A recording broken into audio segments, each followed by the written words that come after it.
Okay, I'm going to start the meeting over again there. It's 7:20 now. We're starting the meeting and we're now reviewing the agenda. And we're adding 2 sites under site issues and questions, 7 Corsebrook Road and 21 Russet Hill Road. That came up in the last 48 hours to make sure we keep up a prompt permitting process. And so I move that we revise the agenda with those 2 projects. And who's seconding now? I can second it again. Okay, thank you. Okay, any discussion? Hearing none. Michael, aye. Courtney? Aye. Matt? Aye. Carol? Aye. Okay, 7, whoa. I'm gonna cancel this, oh. I don't know what it's doing to me. Okay, we have the agenda there. We have 9 minutes before our next discussion. I have the minutes, I guess. Are people seeing the minutes on the screen? Yes, but they're small because you have your windows side by side. Yeah, I will, I can just make this bigger anyway. Yeah. I could just make it bigger. It's not gonna make a difference on that. Is that read up? Is that readable to folks? I'm gonna let everybody else weigh in because my eyes won't work no matter what. I'll just look at it on my own screen. Okay, I've already read them. I guess it's up to Carol and Matt. I guess I see I people. would have to say that is just barely readable, Okay, Michael. fine. That's all. I don't Yeah, mind. I've got to take off my glasses and squint. Yeah, I think. I Okay, need how's that? glass. What I'd like to suggest is that in the future, hopefully people can read this before meetings. And put in their suggested comments before a meeting. We can discuss a procedure that I have in mind after this, but okay. Carol and Matt, whether you want to read this and go on, because Courtney, you're okay. Yeah, I read them already. I'm fine with it. I I'm don't know. gonna, if I'm gonna trust Courtney. I'm solid. It's Carol, definitely how do you in want to do this? Just let me know when I could scroll. If you Okay. haven't read.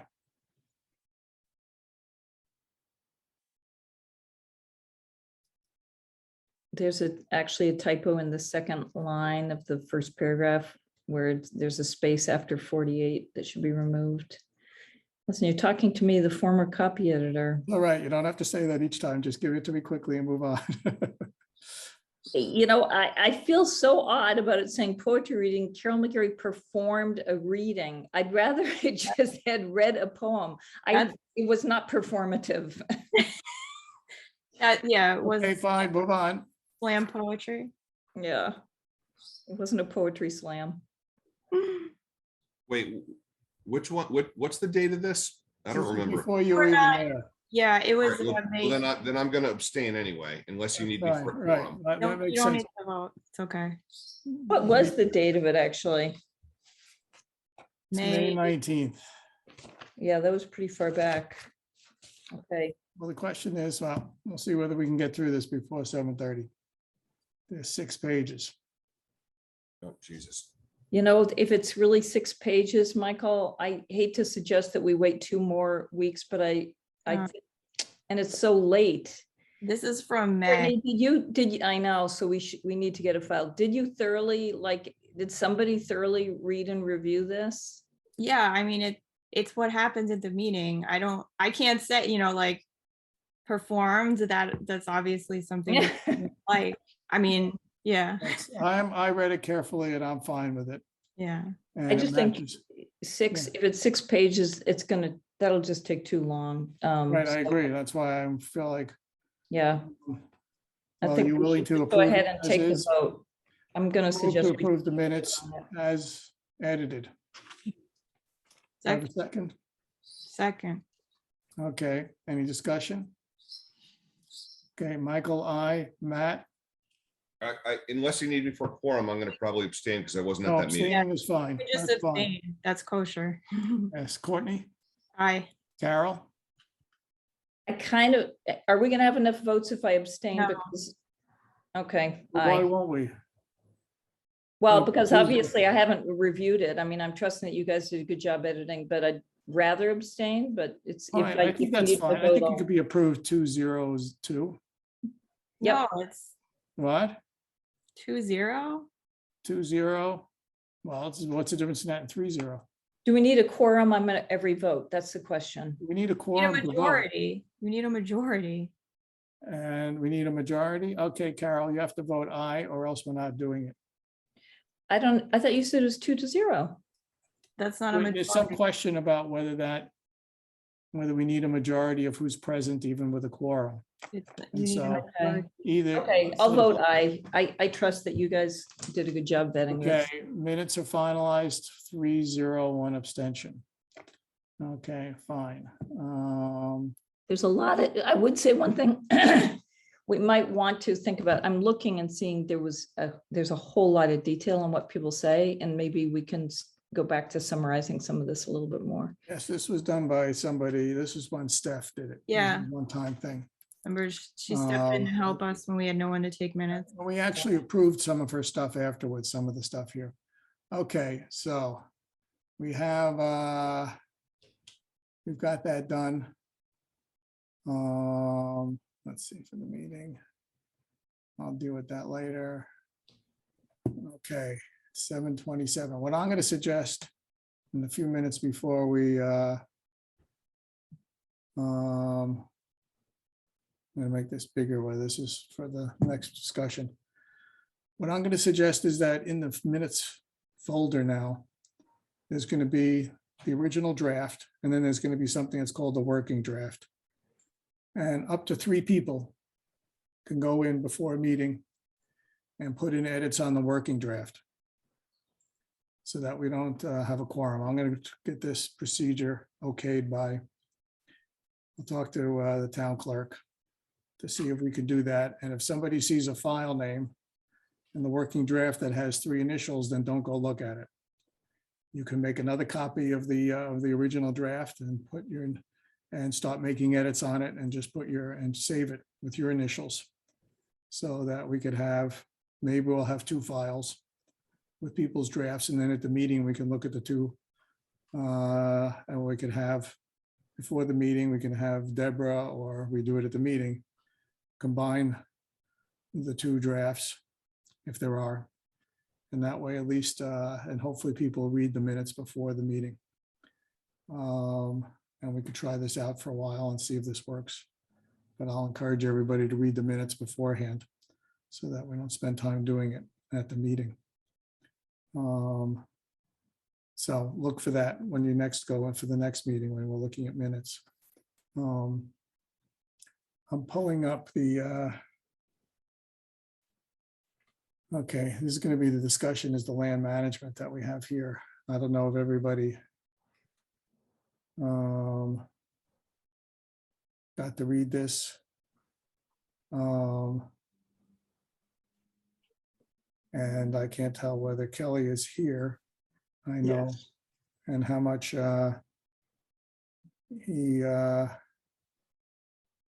7:29, but it's close enough to 7:30, since it's just a discussion item. Kelly wonderfully put this all together, and he's basically breaking things up in the fact that, yes, would you like to do an introductory summary? I would like to, if it's okay with the chair. I'm sorry, Kurt is not here. I wanted to ask a important related question of the 2 new members. So may I ask Matt a question? You can have the floor for as long as you want until you turn it back to me. And you Matt- sure may. Do you have this book? Sherborn Walks. You're gonna make me squint and get real close to my computer again, aren't you? Sherborn Walks by the Forest and Trail Association. No, I do not, but I would love to see a copy if you've got a spare, The or Forest tell me and where to Trail buy it and I'd be happy to. Association- The association would like to give you one on condition that you promise to do a little field work, I'll agree to that. preferably with family. Well, we do some field work with the family anyway, so you're not asking me to step out of line. Okay, done. On to the report. Yes, I tried to put everything into here in its categories, not all the details, of course, but the commission really hasn't dealt with any of this except basic maintenance for 2 years. And there is quite a lot of major work that really needs to be considered. But I don't see how the commission can reasonably do it until the agent and membership stabilize. So all the basic maintenance, field work, trail work, borders, stone walls, as has been done for quite a number of years, is ongoing. No decisions need to be made. Seem to be fully in order and way within budget, particularly with the DPW helping out. The questions are going to come, the big questions are going to come down the road. And again, dealing with invasive species, dealing with a comprehensive management plan for a revised budget. I just don't see how the commission can deal with that anytime soon. But there were a couple of issues that I hope the commission would be willing to take on, because they're all teed up, they're ready to go, and actions to enhance the use of the properties and enhance the condition of the properties depends on them. And that's, first off, is building the bridges. And this is one of the bigger wetlands impacts that is now happening that the Forest and Trail Association could make a major benefit on. But I'm the one who was trying to prepare an NOI for the first. Jean always thought this was, why are you worried about it? It's not a problem. Well, it is a problem. It's a major problem, and it's going to way slow down the bridge building process. And we are very sure that the law does not require an NOI. And we were hoping that the commission would revisit this question and consider an accelerated approval process. Not tonight, but this is just to get future agendas in consideration. The second one is trail grooming and the snow dog that Forest and Trail acquired a year or so ago. Last year, the commission was approached, but I think you were totally tied up in other things and could never deal with it. But later in the fall, when it gets closer to winter season and it gets colder out, we hope that we could put a specific proposal before the commission to use the snow dog on some selected conservation trails. We have approval from the Town Forest Committee so that it could be used on conservation land. The third and minor one is the signage, which was discussed a couple of meetings ago, approved in principle, but there are some specific decisions remaining. It would not be a disaster if the signage was delayed, but everything is waiting to happen if the commission is willing to get into it. That's the report in brief. Sure. Yeah, I guess we're not gonna, maybe the best use of the time now is to just go over those three things as opposed to, as I'm scrolling, I assume everybody sees it here. There are the major long-term issues, and then there's the whole issue about land management plans based on the work we had done by Conservation Works. Yes, and Maybe the most productive thing now is to just see what we can do in the next bit of time here and see if we can make some progress on these three things. Right, Um, just a comment, Michael, about the reports, the reservation inventories. The, all what I consider the important management recommendations are incorporated into the major long-term issues. Or bridges, they're big on a bunch of bridges. The ones that are not here, but are in the reservation-specific inventories are either very long-term, they're speculative, new trails, nothing of urgency. And at some point, I hope the commission or a working group could go one by one, read them and consider the recommendations. Okay. At some point, we should create a folder where we put all the management, the reports that we got in one place. Basically for ourselves as well as for the public. Be able to Actually, I access. think it'd be great to just put it in our shared folder to begin with, right? Michael, I love that idea. Yeah, no, we'll have something, but yeah, we have to find a way to also create something that's literally on our website. So that people can, anybody can go look at the plans. So The I report. will send the plans or the portions of them that I now have to Deborah. And would that be the right thing to do? And she can get them in folders? Sure, send it to CC, Courtney and me as well. Uh-huh. So we can figure out how, because we're trying to organize things a little bit in there, so that would help us. So I was going to just go into the 3 issues. Is that something you wanted to, what was your hand raised for, Carol? Yeah, I have some thoughts on some of these issues. So if you want to go through them one by one, that would be great. Yeah, I'll start with the building. I'll just go in the order here, although maybe it's just as well. We had a training session with the circuit rider from the DEP person, Alicia, who helps us and gives us guidance on all this. We're going to have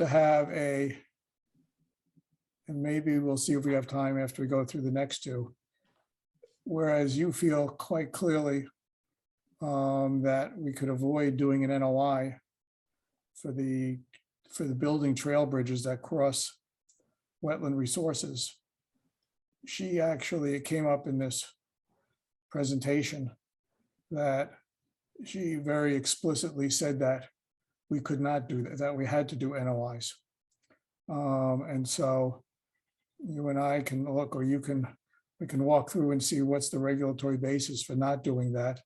She suggested that you kind of create an NOI with all the possible bridges that you might want to do. It could be a multi-year effort, and that even though they do come up from time to time, but we can also possibly amend the NOI when we have a new bridge to put in there.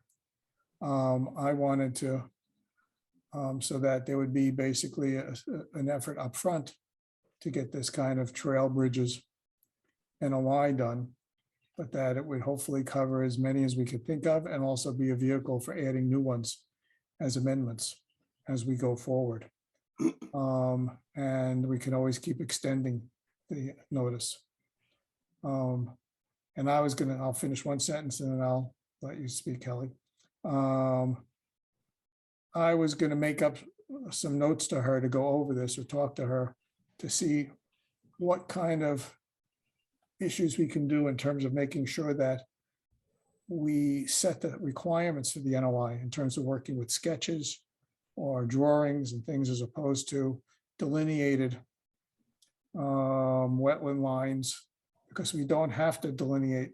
We don't have to, as I'm learning, we don't have to approve a wetland delineation as part of an NOI. So that it seemed to be ways that we could possibly do an NOI for activities like this where, and we could specify why, that could be much easier in terms of the paperwork needed, so that we don't have to do the delineation. We don't necessarily have to have the topo lines, that we could walk through. I'd like to go through with her what it is we have in our regulations, But our regulations, I think, say that we can adjust the requirements on a case-by-case basis. But that whether we can have something that meets what we need to approve it, but that is not too onerous for each individual case.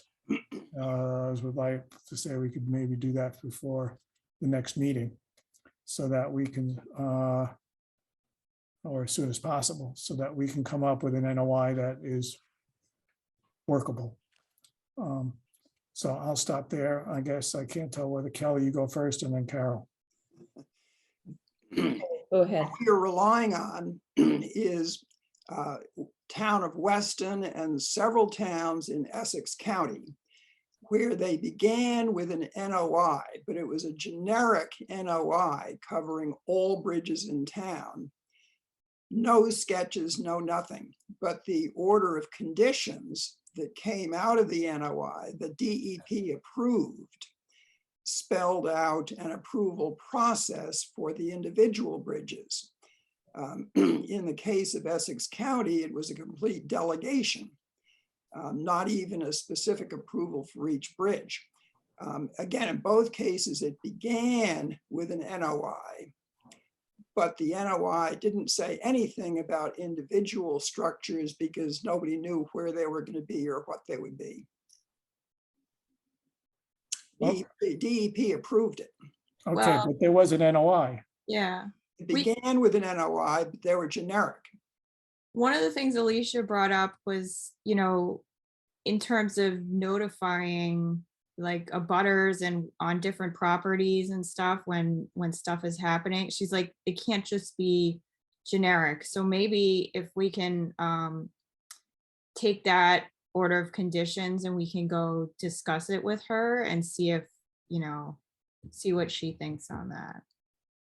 Yeah, I think that's a good idea, Courtney. The thing that I was going to add is, the main thing that she said that I wrote down is every project in wetland jurisdiction must be permitted, and they don't want general permits for townwide projects. So I think we have to think about how do we use an NOI such that it doesn't just become a general permit for every bridge in conservation land. So I think I definitely would say I'd like to see us seek further guidance from her.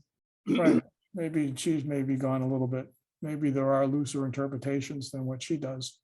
Because I think one thing she said, Michael, she didn't say that you would put all your bridges. She said you might put a couple of bridges in one NOI. So the idea of so it's not like an open-ended NOI, but I think we definitely need to go back to her and get some more guidance. Let me send to you the order of conditions for Yes. Weston and the Yeah. material from Essex County. That'll be helpful. And we can discuss that one like specific. We could send them to her, pass it on to her as, Yeah. or even just an email of saying, can we do this? Yes, Do you have any issues with this? So, and we could pick whichever one's the most general. Marion? You have your hand up, Marion? You're muted. Whoops. Sorry, I did it again. I think there is a good solution, and I think you're arriving at it. And that is there are elements of the NOI that can be universal, whether they're just repeated every time or whatever. We wouldn't have to start from scratch every time. For example, the materials that Sherborn Forest and Trail uses on bridges, the generic bridge design that Sherborn Forest and Trail uses, those have been worked through in great detail with a lot of literature searches and good models. So that doesn't have to be reinvented every time. But the location, of course, maybe does, and certain details do. But I think the NOI process, even if we have to do resubmit an NOI for each bridge, it could be a much briefer NOI with a lot of boilerplate in it that you guys would agree to in advance.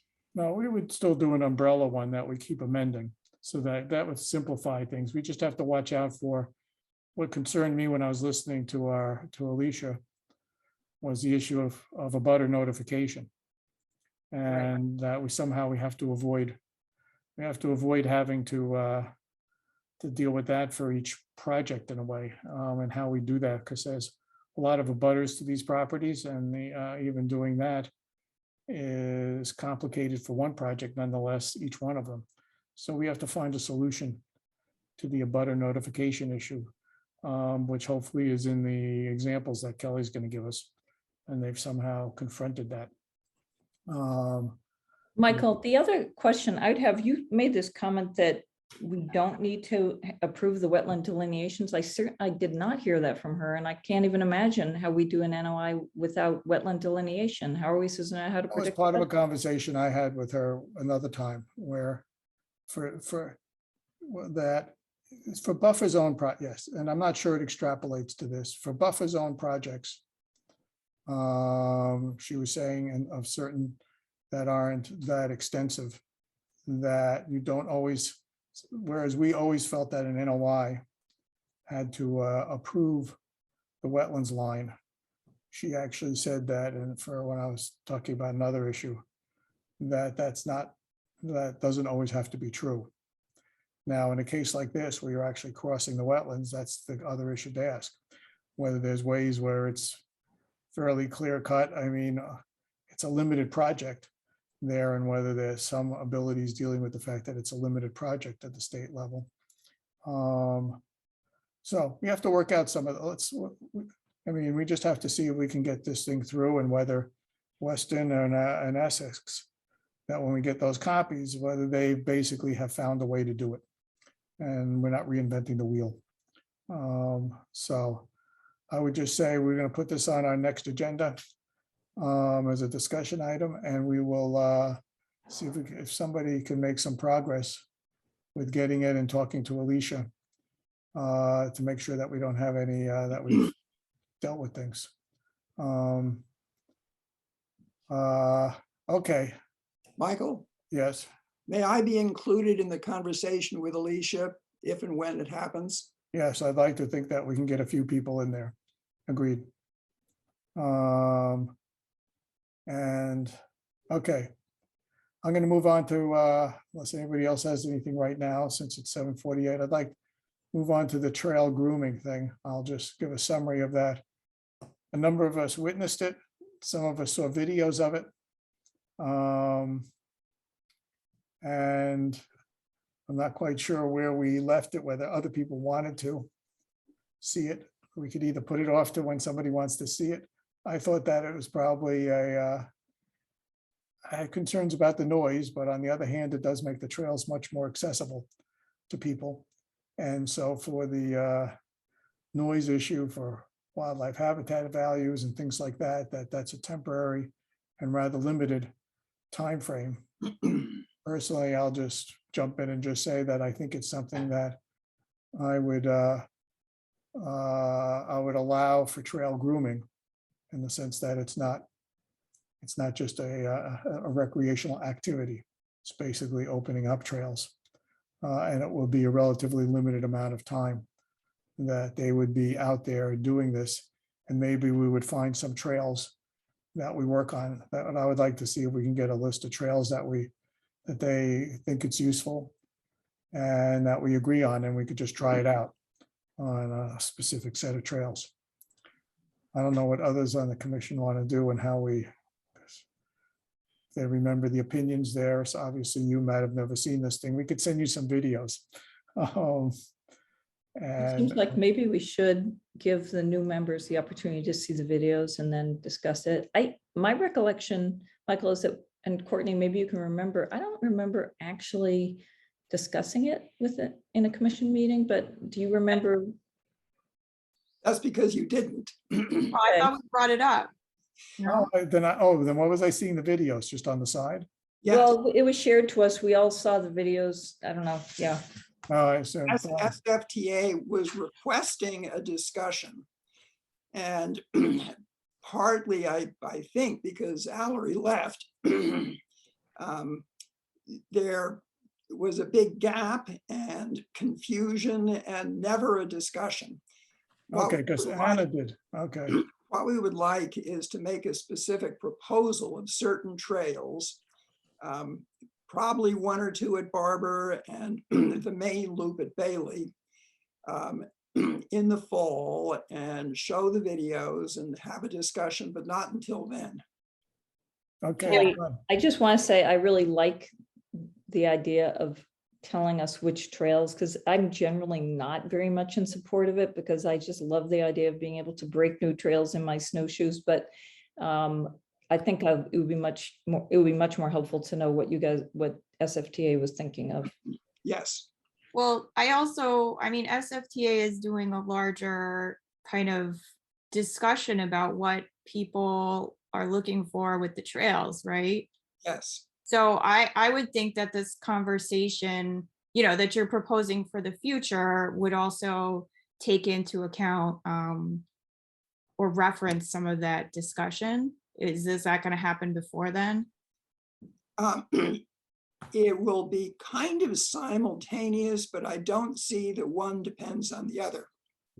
I think it's helpful to hear, just because obviously when decisions are made about trails and, we've always said there's no except authorized motor vehicles, and people have complained a lot about snowmobiles in the past. So I just think it should be, publicly discussed, like what would be the purpose? Is this something that like lots of people would be interested in?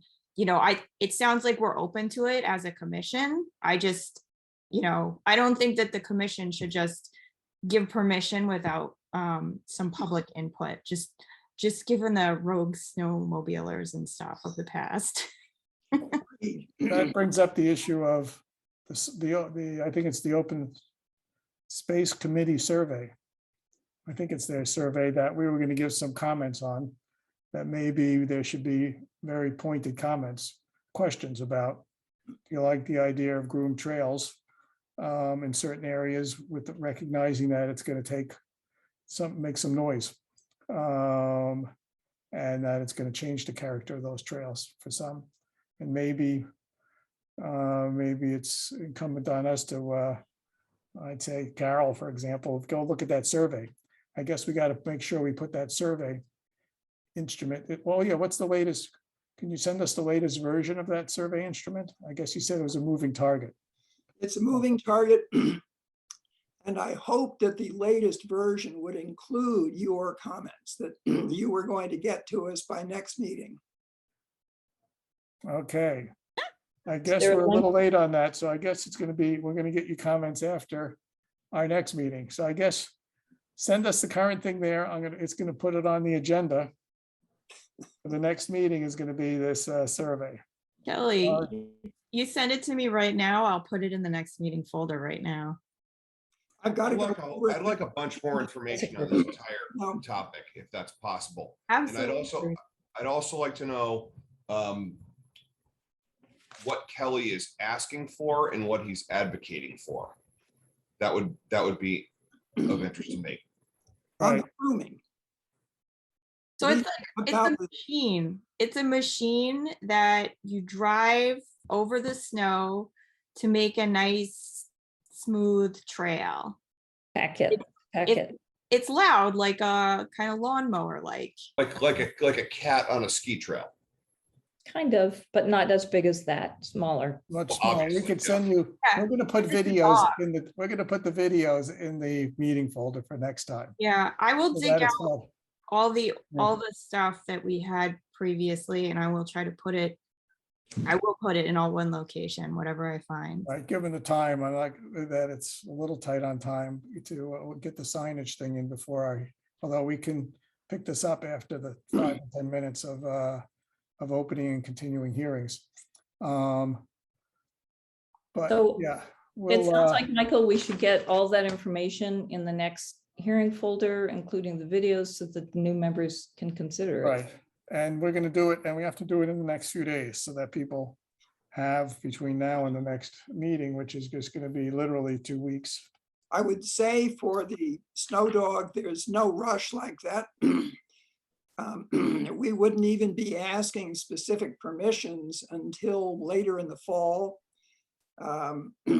SFTA has a meeting on Monday evening, and all I would like to be able to say is that the commission is receptive to a discussion and that it would like a specific proposal. Fine, you can say that. Yes. And we'll, yeah, and I only am tying it to the open space survey, just to the extent that we want to, people feel like we'd like to get, as Courtney's talked about, whether we want to get some broader public feedback about this particular issue. Yeah. And whether we'd want to make sure when we look at the survey, that it includes something that's specific enough that feels like it helps us decide what to do on our properties, which is the slant for all of us to look at that survey, is to think about what it means to allow some activities and on the conservation land. Michael, I'm sorry to interrupt you, but we've only got 5 more minutes. I on know, this. I want to move on to signage. Where are we on signage that is holding anybody up? And what it is, the specific things you want to just get a clearance for that you can, Well, the commission reserved the right to approve the specific wording and the location. And there is some disagreement about whether signs should be parallel or perpendicular to the road, which is an important one, because if it's perpendicular, then it has to be printed on both sides and is twice as expensive almost. Parallel, What? parallel. And the location question. I'm not as concerned about the signage.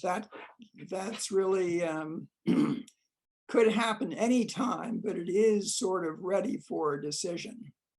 can you Kelly, I'm give us- sorry, it's not clear to me which, are you talking about like a general rule for the signage for most conservation lands? Are you talking about a very specific signage? What are you referring to in this? You approved three specific reservations. Hopestill, Leland, Schoolhouse. Yep, And particularly for Leland, there is a discussion of whether the sign should be perpendicular to Mill Street. And that has to be decided. There was particularly for Schoolhouse, because there are signs already there, there was going to be a big question about what to say. But somebody just has to make a specific proposal about this. And I mean, for Schoolhouse, I mean, Carol, since you're right there, maybe you could take a look at the existing signs and see how they could be better worked in. But we just can't buy them until these are addressed. Are there drafts of this signage? Or We are you would- waiting for us to give you a draft? We would use the same basic words as at Barber. I guess we got to go get the Sherborn Barber sign. Conservation Land, Barber Reservation, established 1968 in that case. Kelly, how about you and I go on a field trip and take some pictures, and then we can come back to this commission with some suggestions? Does that sound good? That's a pleasure. Yeah, let's do Fine. that. I could even do it this weekend. Okay, so the signage will go on the next agenda too. Yep. Okay, we've covered these 3 things here. We will come back to this another time. At some point, we should talk about the longer term when we get a little more settled, or even before, but okay. Thank you, Kelly. It's almost 8 o'clock when we have to do our go through some other hearing stuff there. Bye, guys. Okay, we'll put this on the meeting for next time, probably starting at 7:30 again. Okay, thank you. It's now 8 o'clock. I will now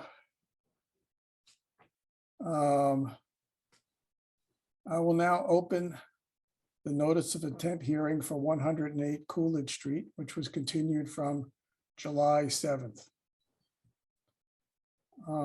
Unless anybody's heard anything. I haven't heard anything. That basically this is was appealed to the state DEP for them to hold a hearing on this because we didn't hold it within 21 days. And so we're awaiting a decision as to whether the state DEP will take this on. And we haven't heard anything yet. And the legal advice has been that we just simply continue this hearing from one meeting to the next until we learn something. Is that true what we have, Courtney? Yep. And even if DEP does take this on, it's still going to be like that. We'll still be involved and everybody will know every step. And, you know, if there's when the DEP sends someone out to say, like, you know, check the wetland lines, you know, the commission will be there with the agent. You know, we can make comments on that. So, but I was gonna, Alicia's on vacation right now, but I was gonna check with her to see if she had any updates as to where this was, but that will wait till next week. Okay, fine. Does So- someone want to move to continue? Unless anybody else has any other questions. Here, Well, I'll move anybody to for? continue and then you can ask for discussion, Michael. Does anyone? Okay. We have to figure out, we're gonna move it, we have to find a time. I forgot to pull up did we have any times, the next agenda? Yeah, so let's see, we got 7:30 land management, 74, 7:45, 8:05, 8:20, 8:40. Do we have the RDA? Where is the RDA that we didn't have this time? 7:45. There's an RDA at 7:45. Yeah, Okay, so land management, we're gonna have to start maybe more earlier, like 7:20 or something like that. So that we can actually get something done. At least one topic. the last item is the 8:40 notice of intent. There's an 8:40 notice of intent, Yes, it is a replacement septic. and that's been already advertised at that time. I'm assuming that's what Elizabeth was gonna advertise, because that's what we were given on the draft agenda, so. So the question is that we move this to the RDA. I don't know. Joyce, do you have a sense of the RDA? Take a lot of time or not? Mary might want to comment, because I believe this is. I it's- know, I was gonna get to Mary. I just wanted to figure out if we could figure out a time and then we'll have open discussion after we finish the motion. I think it's 10-15 minutes. Okay, so we can move this to 8 o'clock. We can move this. Okay, so the motion is to continue this to August 4th at 8 PM. Second. Yeah, I guess Carol made it. I just did. Okay, for discussion, Mary. You're muted. Okay. Oh, sorry. Thanks, Michael. I just was curious about what would the notification be for abutters on progress with Mass DEP on the superseding or the request for the superseding order of conditions? Is there a notification process, or do they just need to keep checking in with the commission? Well, I mean, All right, everybody still legally needs to be notified and stuff, so I will ask again. I'll check in with Alicia and I can find out specifically who at DEP is handling these. Okay. And see I was where. just curious if there would be, some, I know you guys are good at posting your stuff, but I was just curious if there'd be notification for people who are abutters to these properties. So this would go for 108 and 0 Washington. I would think it would be the same requirement that's at the state level that you would have to get, It's that you would have to get a letter. Oh, wait, Joyce is No. shaking her head. Yeah, so there isn't typically the town will be notified. And Okay. then I think there has to be like an interested party list. Oh, really? I mean, because they won't be in a butter notification. Right. Okay. But we So have the if people, butter- sorry, Courtney, go ahead. I said, we have the abutter list, because I mean, we have the NOIs, so we have all the abutter notifications, so, I mean, certainly we can let people know We unless, just need to make it, turn it into an email list. And whether that, so that, because that's gonna, so we have to get help turning it into an email list, because otherwise we're gonna end up being able to send it out by mail. And we don't even know how much warning we'll get. But yeah, it's a good point, trying to figure out when we learn and how we tell everybody for each of these projects. I guess that'll be on our list for Alicia. Michael and Courtney and everybody else, one thing that was mentioned in the presentation our circuit rater gave us was that they do have a data portal where they do technical comments on things that have been submitted. I don't know if maybe we can find out from Alicia if that's also where they might, post some of these responses. It was that one that was eeaonline.eea state.mass. It's in the presentation. So yeah, I can ask her. And maybe we could just also send it out to everybody. So as a group, between the commission and all the interested butters, could also be checking it so that together we can keep our finger on the pulse of this thing. So we'll try to see if that works. We'll try to distribute that portal link as well to everybody. I see Catherine. Is her hand up? Yes, I spoke to someone at the Mass DEP for the Northeast Regional Office, and they told me that there is no requirement for them to file anything. Their only requirement is to send it to the commission and to the agent, which I understand we don't currently have at this time. So I think that Mary's suggestion for some type of email database or other for interested parties or abutters would be very helpful, because as far as the Mass DEP person I spoke to was aware, there is no public access online. Okay, Right. well, then Well, we'll have to check so that we have out. an interim agent right now, and Michael and I, like, we have access to all the town emails for the conservation. So we can go look at the NOIs that were submitted to us and see who the abutters are, and maybe you guys can help us get everybody's email addresses so that I can blast you the minute I hear anything. Yeah, I'd be happy to do that, Courtney. And That would I know be- that there's a lot of moving pieces. So I know we've already emailed once, so you can reach out to me Okay, if you think that's the best way to do it. that would be super helpful to me. So I appreciate it. Thank you. Oh, that would be great. Thank you. Yeah. Team And effort. We'll send you out what we have as the abutter list too, so you can see, Yeah. know some of the people. And so we make sure we have a complete thing and we're going to do that, I guess, for both projects. Yes. So, okay, great. As Courtney said, great getting help. Right. Okay, any more discussion? Okay, then we're doing a vote for the continuance. Michael, aye. Matt, Aye. Courtney, Aye. Carol? Aye.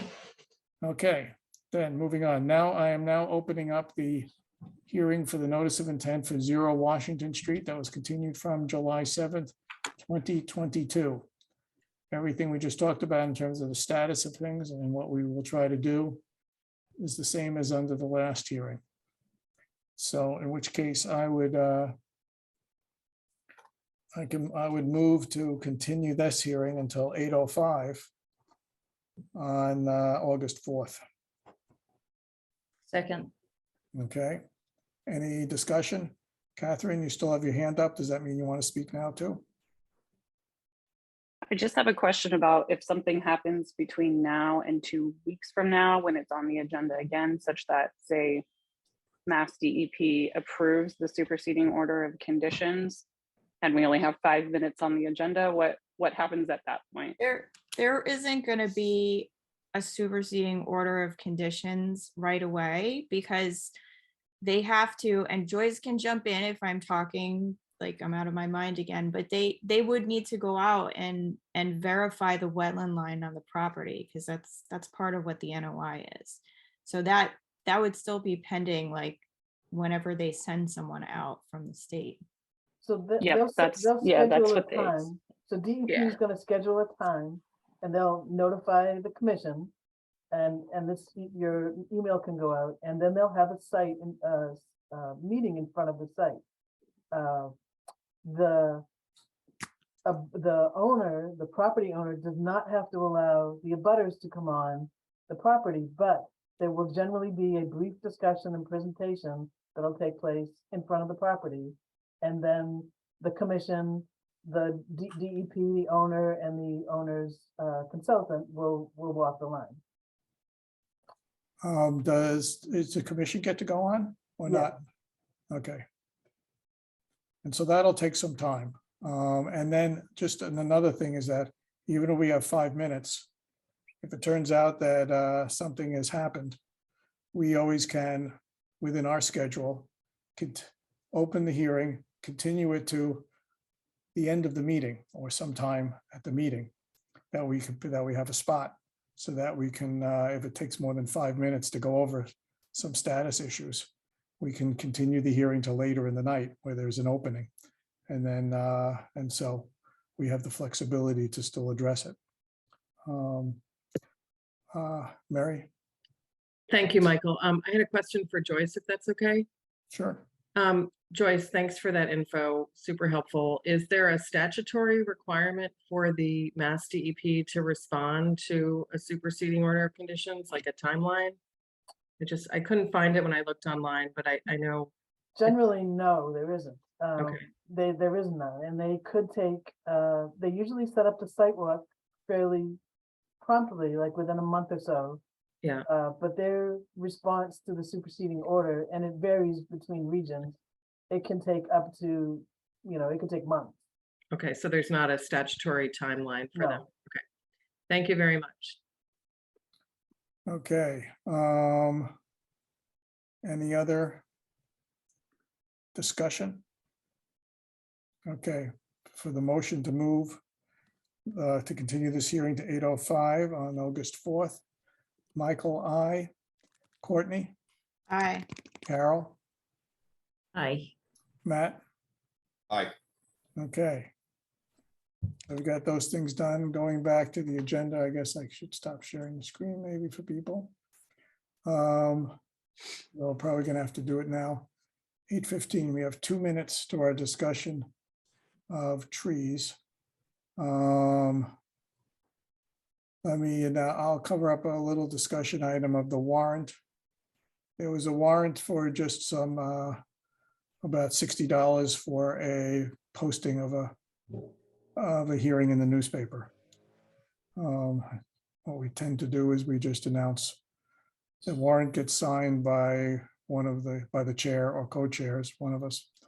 I signed it. It was my first warrant. Well, congratulations. You've grown up now. So you're a real adult. But so it's just that $60 for that thing there. Plus, oh yeah, was it also? No, I guess that was all it was. I think if I recall. Okay, I've used up 1 minute of the 2. Administrative approvals. Do we have more than those 3? No, Joyce? those are the 3. Okay, and all of those are outside of jurisdiction. Correct. Okay, fine. We have put that into the record that those are 3 sites that administrative approvals were given because it's outside of our jurisdiction.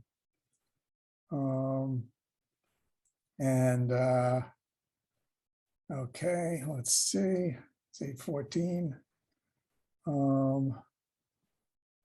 don't see anything else I could deal with that quickly. So there was also, I apologize, there was also 215 South Main Street for a well deepening. Okay. I'm just going to add it here. So we have a record there. What was the address? 215 South Main Street. What was it for again? Well, they called it a well deepening. Okay. Oh, yeah, right. People have been having some, yes, they were running out of water. in a few places around town. I could sympathize. Oh, really? You're Oh, having that? no. Yes. Wow.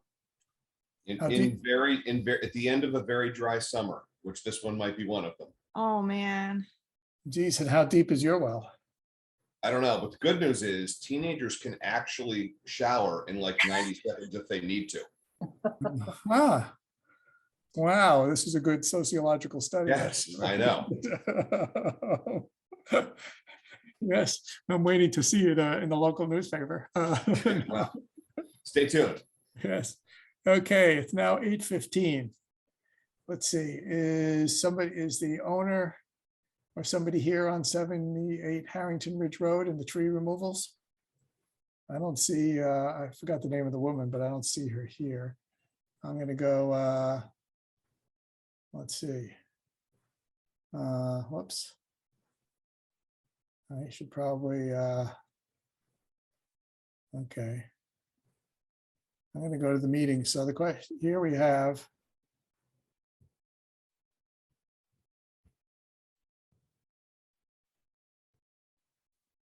Okay, we have a bunch of stuff here. So if I could just give you a very brief recap. Yes, please do.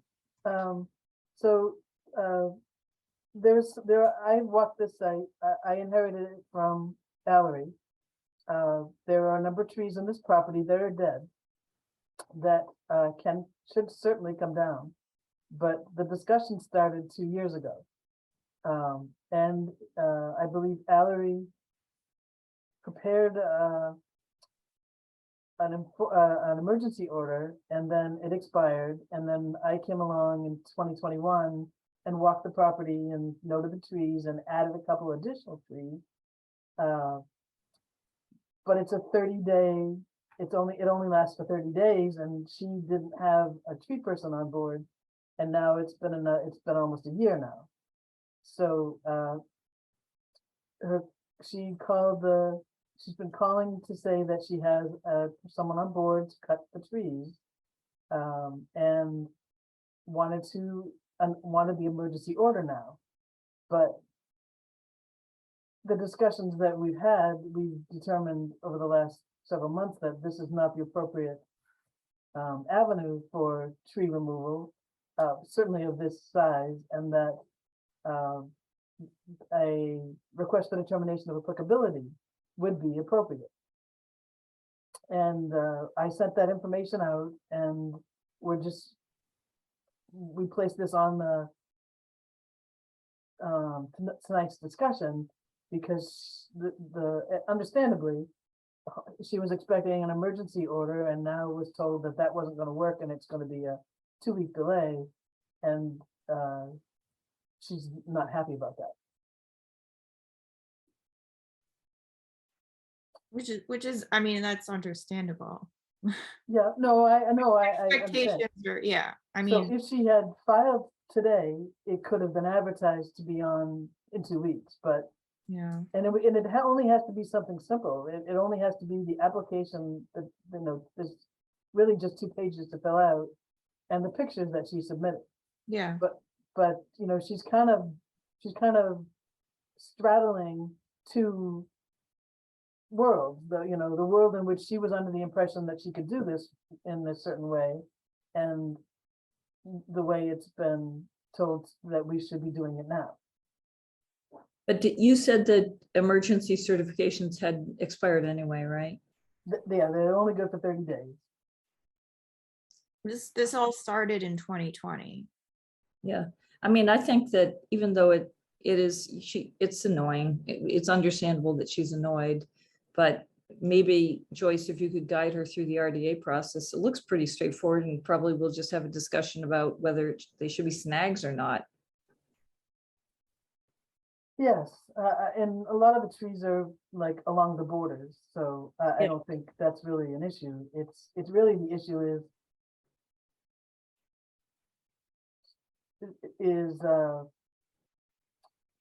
she had a tree person lined up, and the time frame doesn't work anymore.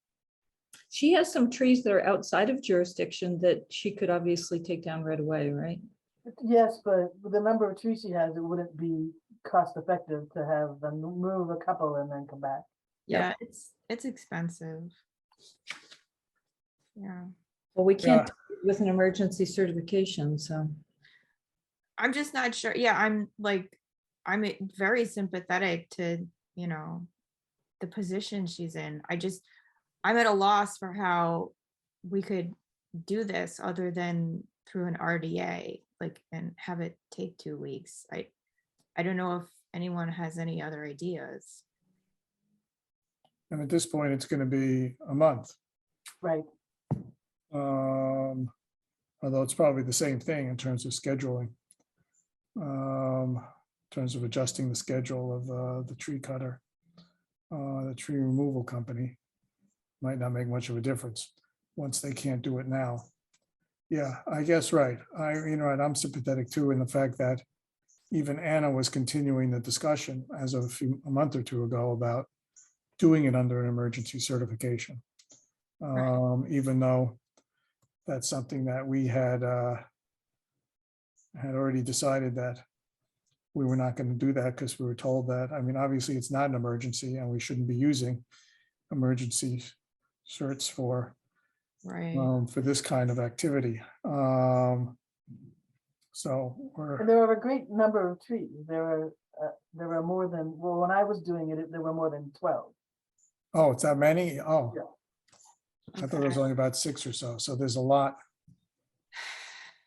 And they're all, are they all dead? Well, there's pictures of them, actually. Yeah, they were all the ones that we had marked for removal were dead. Okay. I'm just sharing some of the photos, but okay, but you said there were more than 6 because, right. Oh, yeah. Although this one here doesn't look dead. I'm not sure it's in jurisdiction. And that's the long history of all this.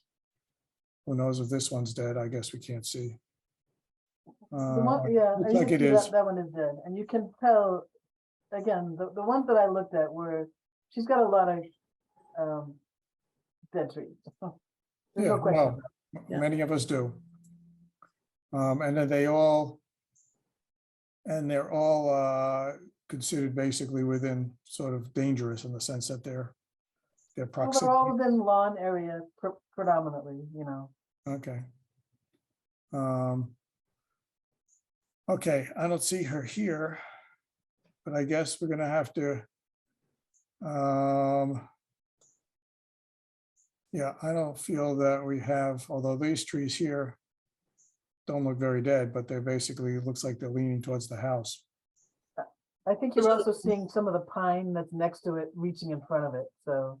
Okay, The house, those, I was just reading it, those are outside of jurisdiction, the ones next to the house. Is that right, Joyce? I don't know. I know that there were a couple that were outside of jurisdiction. I don't know where these are. okay, I guess we don't have much choice here. Oh, this is the old emergency cert, right? I mean, it's, at this point, we've already done it. And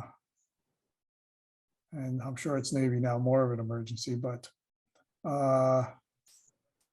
okay, so I guess we're at a point now where we just have to ask this.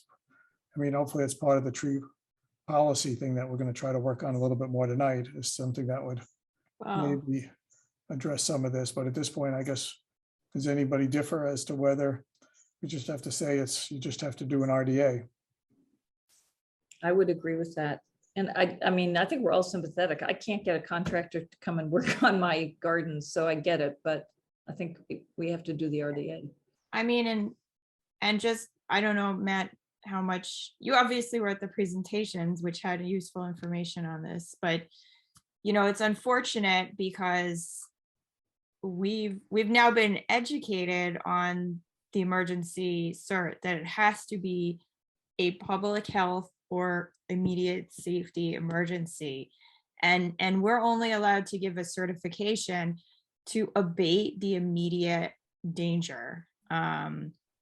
So that wouldn't even include like all the other trees that are maybe not an immediate danger.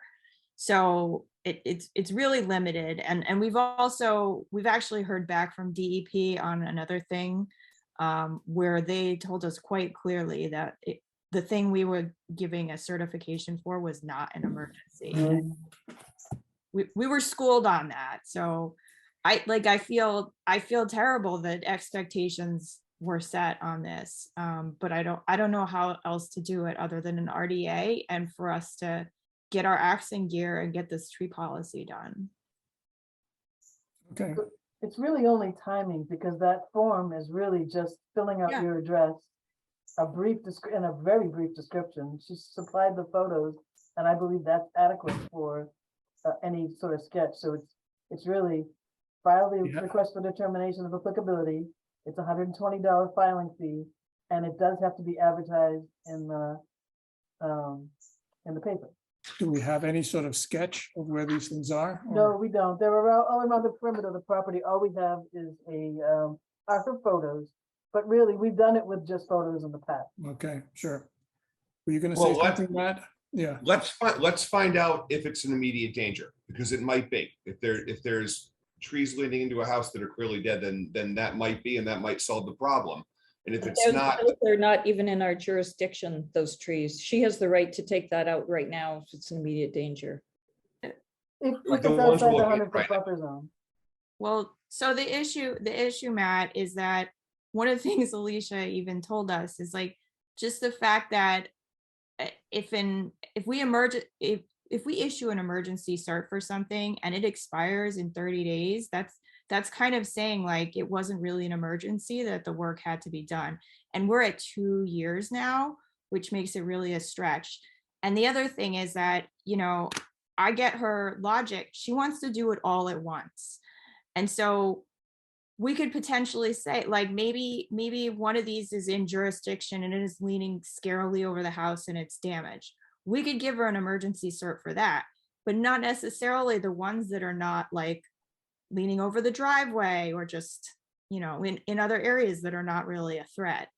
So And when it comes to like the whole emergency, like we have this arborist manual, it's really specific of what it means about a threat or a danger. I mean, it literally does have to be a threat to the house, to people who are under it frequently, like having a dead tree in a wetland area where you don't spend much, it's not right next to a lawn with a play set, probably doesn't qualify. and again, like in terms of getting rid of the immediate danger, that means like, I mean, you could cut the tree down, but you couldn't like grind the stumps or dig up the stump. You know what I mean? It's like, you just have to take out the part that's the danger. understood. And I'm still boning up on the procedural. No, and I'll that's right. see you guys on that. Yeah, But- no, it's really helpful for you to speak up and ask the questions so that we explain it, and also because maybe there are flaws in our logic. Well, one of the reasons why I took this job, my third job, was because, we've all heard a lot of complaints about things like this. And, there's only so much we can do to speed it along. But, to the extent that we can help people and make them feel a little bit better about their, decisions, then we should certainly try to do that, I think. great. Oh, yeah, that's what we spend our time doing. It's, and that's what going to come in this next discussion is going to be about just doing that. Because we're going to get into the tree policy, but no, I agree 100% with what you just said. Right. The one positive, the RDA, once you do an RDA, you have a lot more time, right? So You have 3 years. through Right. 3 years, you can get your resources lined up, whatever you want to do. Whereas the emergency cert really is meant, and that's why obviously somehow it missed the window. So. I mean, and Okay. the good thing is about when we talk about tree policy, like that is our whole goal with this policy, is like, maybe there are certain things that aren't going to cause an issue with the wetlands just by their nature of being like, I don't know, one dead tree or something. So is there something that we can handle with like a form that, the agent can just approve? we're looking to streamline that for smaller projects, maybe not deforesting your whole property. Well, don't worry, we're going to talk about all these parameters in about 15 minutes. Yeah. So that we could start this and see how clever we can be about how to make this thing work a little easier for everybody. Okay, so we're basically set that that she has to go and file an RDA. And I guess we don't need the sketch, we'll just work with the photos and we'll get clear what the trees are. Okay, anything else we need to talk about now on this one before I move on? Okay, I would like to, let me stop share. In terms of getting through the priority items on the agenda, I'd like to deal with the 2 site issues. If it makes sense to everybody else, let's go to 7 Course Brook and 21 Russet Hill Road. And, I'll let you take it away, Joyce, If I could share my screen? by all means.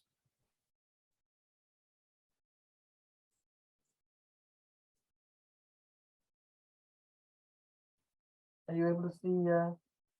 Oops, Nope. nope, not yet. Let me know if you want me to pull it up. I think I have it up. No, already. I've got a,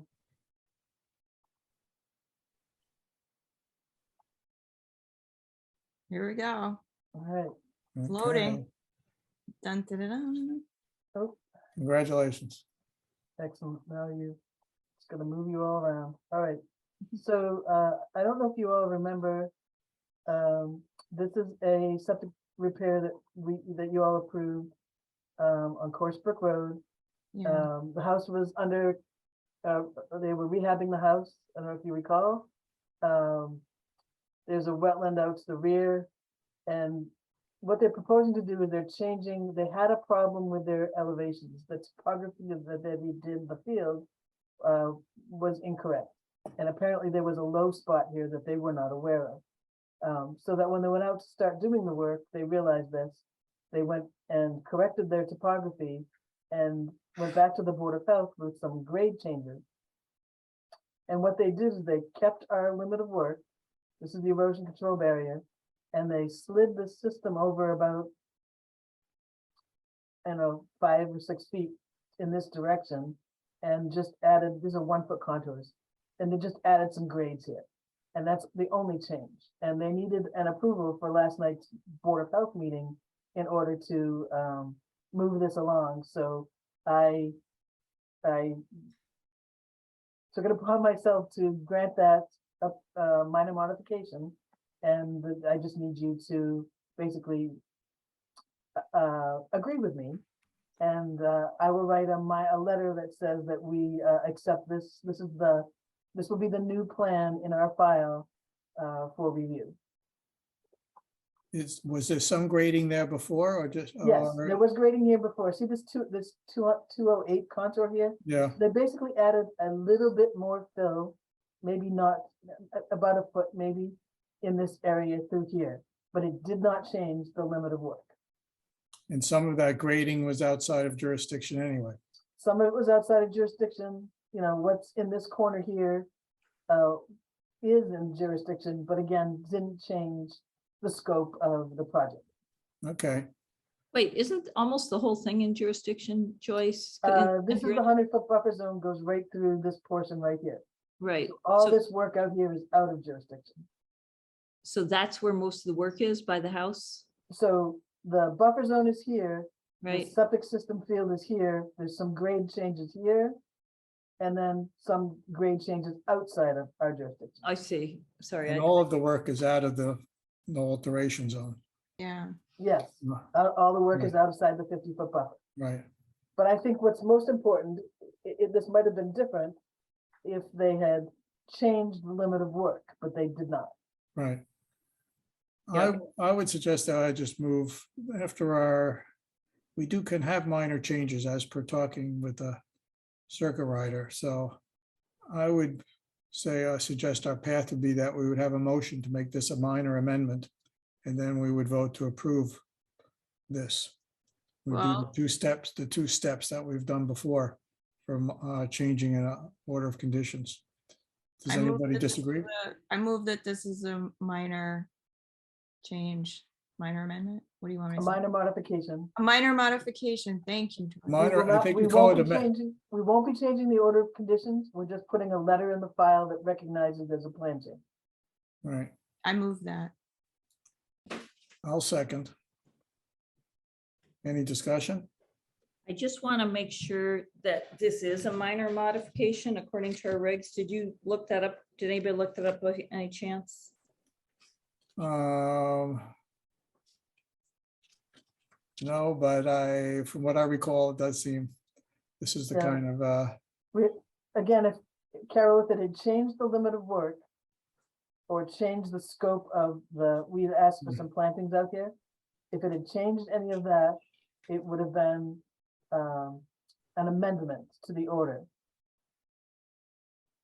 So Oh, this as is opposed to- a minor, it's basically they could have done this as a Field minor change? field change. Yeah. right, So I'll read to you what it says, and I think we probably fine. So it's 7.11 amended orders of conditions. Quite often, and the introduction is quite often modifications must be made to projects during construction. Because each modification is unique, it's impossible to determine in advance how any particular change will be addressed, blah, blah, blah, blah. So 7.11.1 is minor changes. These changes are modifications that the commission determines have no likelihood of an impact on any wetland resource and need only the authorization of the commission. Applicants will contact the commission to request a change. If the commission finds the change requested is a minor modification, it will record that determination in the applicant's file and mail a copy to the applicant and the Massachusetts Department of Environmental Protection Regional Office. The commission will consider the following criteria in making this determination. 1, extent of modification. I think we're saying it's very small. 2, proximity to wetland. 3, type of equipment required for construction. It sounds like there's no change. in No anything. change. So I agree. I mean, I would say that this does qualify as a minor change based on our bylaw. Do we vote? any other discussion? Okay, Michael, I, Courtney, Aye. Carol, Aye. Matt, I, okay, now we'll still do the two-step one, that we approve this change and we're putting in the file this modification. I move that we put this in the file and send out the letters to the people that they can proceed like this. Have a second? Again, Any discussion? Okay, Michael, I, Carol, Aye. Matt, I, Courtney, did I? Aye. I'm like, did I vote or did I second? okay, you seconded, so we'll get you in the right time frame. I kind of think we Okay, didn't have to do that second vote, but it's You know okay. what? We'll do Yeah. yeah, I know we didn't have to, but I just wanted to do it. that. Okay, 21 Russet Hill Road. but Michael, can we take 15 seconds? I gotta tell my kids to get off the Wi-Fi. Okay, fine. Okay, if you can do that 15 seconds, I tip to your parenting. Do I need to move or can we just do it? No, we'll just adjourn, No, we just can't take a talk break. about anything. We won't talk about anything. We'll was a play joke. the Okay, on we- hold music. We will wait till you get back. I'll take a little second too. There you go. Do, do, do, do. I won't do that. It was very tempting though, Courtney, I do understand. While we're on hold, can you see the photo? Yes. Oh, good, okay. Yeah. Okay. This looks a little bit like my backyard right now, Joyce. Oh my God. Do you Yeah. know there is so much stilt grass at my house? I'm like losing my mind. Ouch. Yeah. Oh, It grows all along Green Lane and like, you know, it started like, oh, there's a little patch in my yard. And I was like, yeah, we'll pull that up. And I'm pulling it. And this year, all of a sudden, it's like everywhere. I'm just like, I don't know what to do. oh no. Keep pulling, I guess. I saw, I need, I need to hire somebody to pull still grass. maybe. All right, got I'm Jim. sorry. That's all right. I took a break, could use the break anyway. Okay, We're we're good. now reconvened.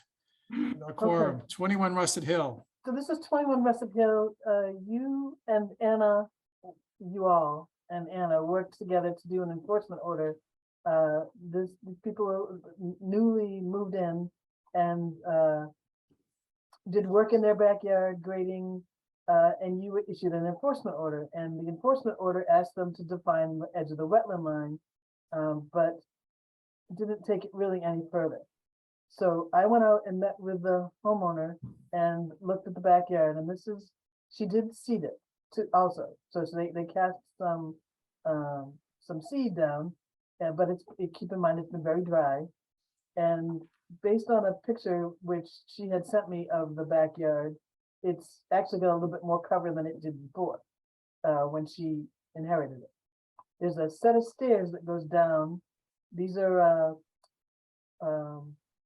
not pavers, they're big flat boulders that go down. You can see the wellhead right here. And there used to be a swing set with a wooden, retaining wall along the back, but there wasn't, and this was a steeper slope here. So what they did was they have young children, so they took the curse off this steep slope here by bringing in some material. And then they took out the retaining wall and the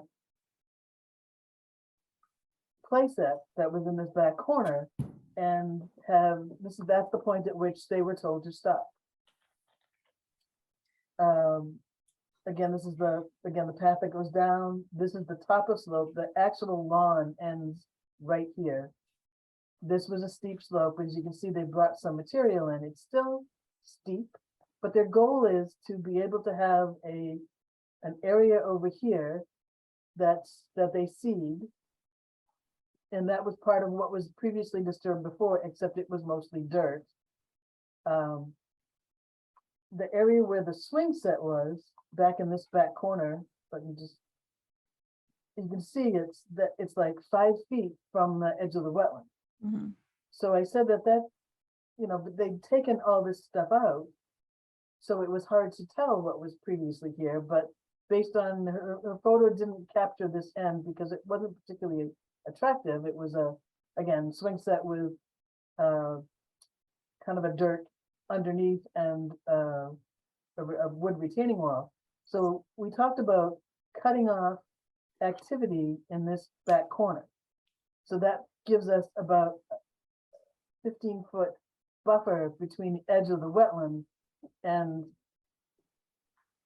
any activity. And their activity, what she's looking to do again is this is the only backyard. There's about 10 feet behind the house up top. And they wanted to be able to have a flat area down below for, it sounded like for kids, although she wasn't necessarily putting up a swing set back down yet. She also talked about wanting to plant native materials, and I said that was perfectly fine. Native materials was fine, but that I did not know what your intent was when you issued the enforcement order.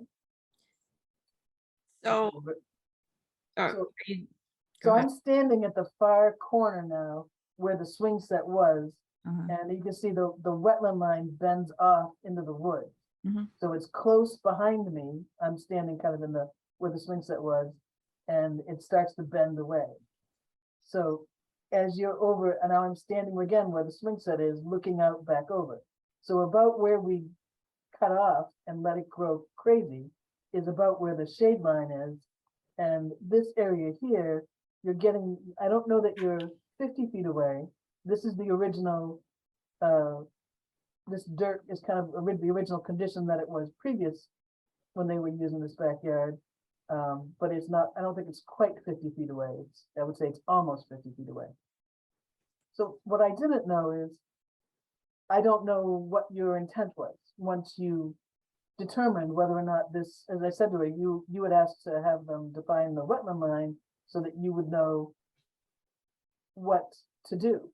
Mhm. And I wasn't aware from my discussions with Anna when this first came up, that this had actually been an area that had been used. It wasn't maintained lawn, but it was, it had some use to it. It was already altered buffer. Right. Well, I think that was the point, because it wasn't clear. I don't think Anna was able to tell. And No. the homeowners weren't totally sure if they had expanded at all.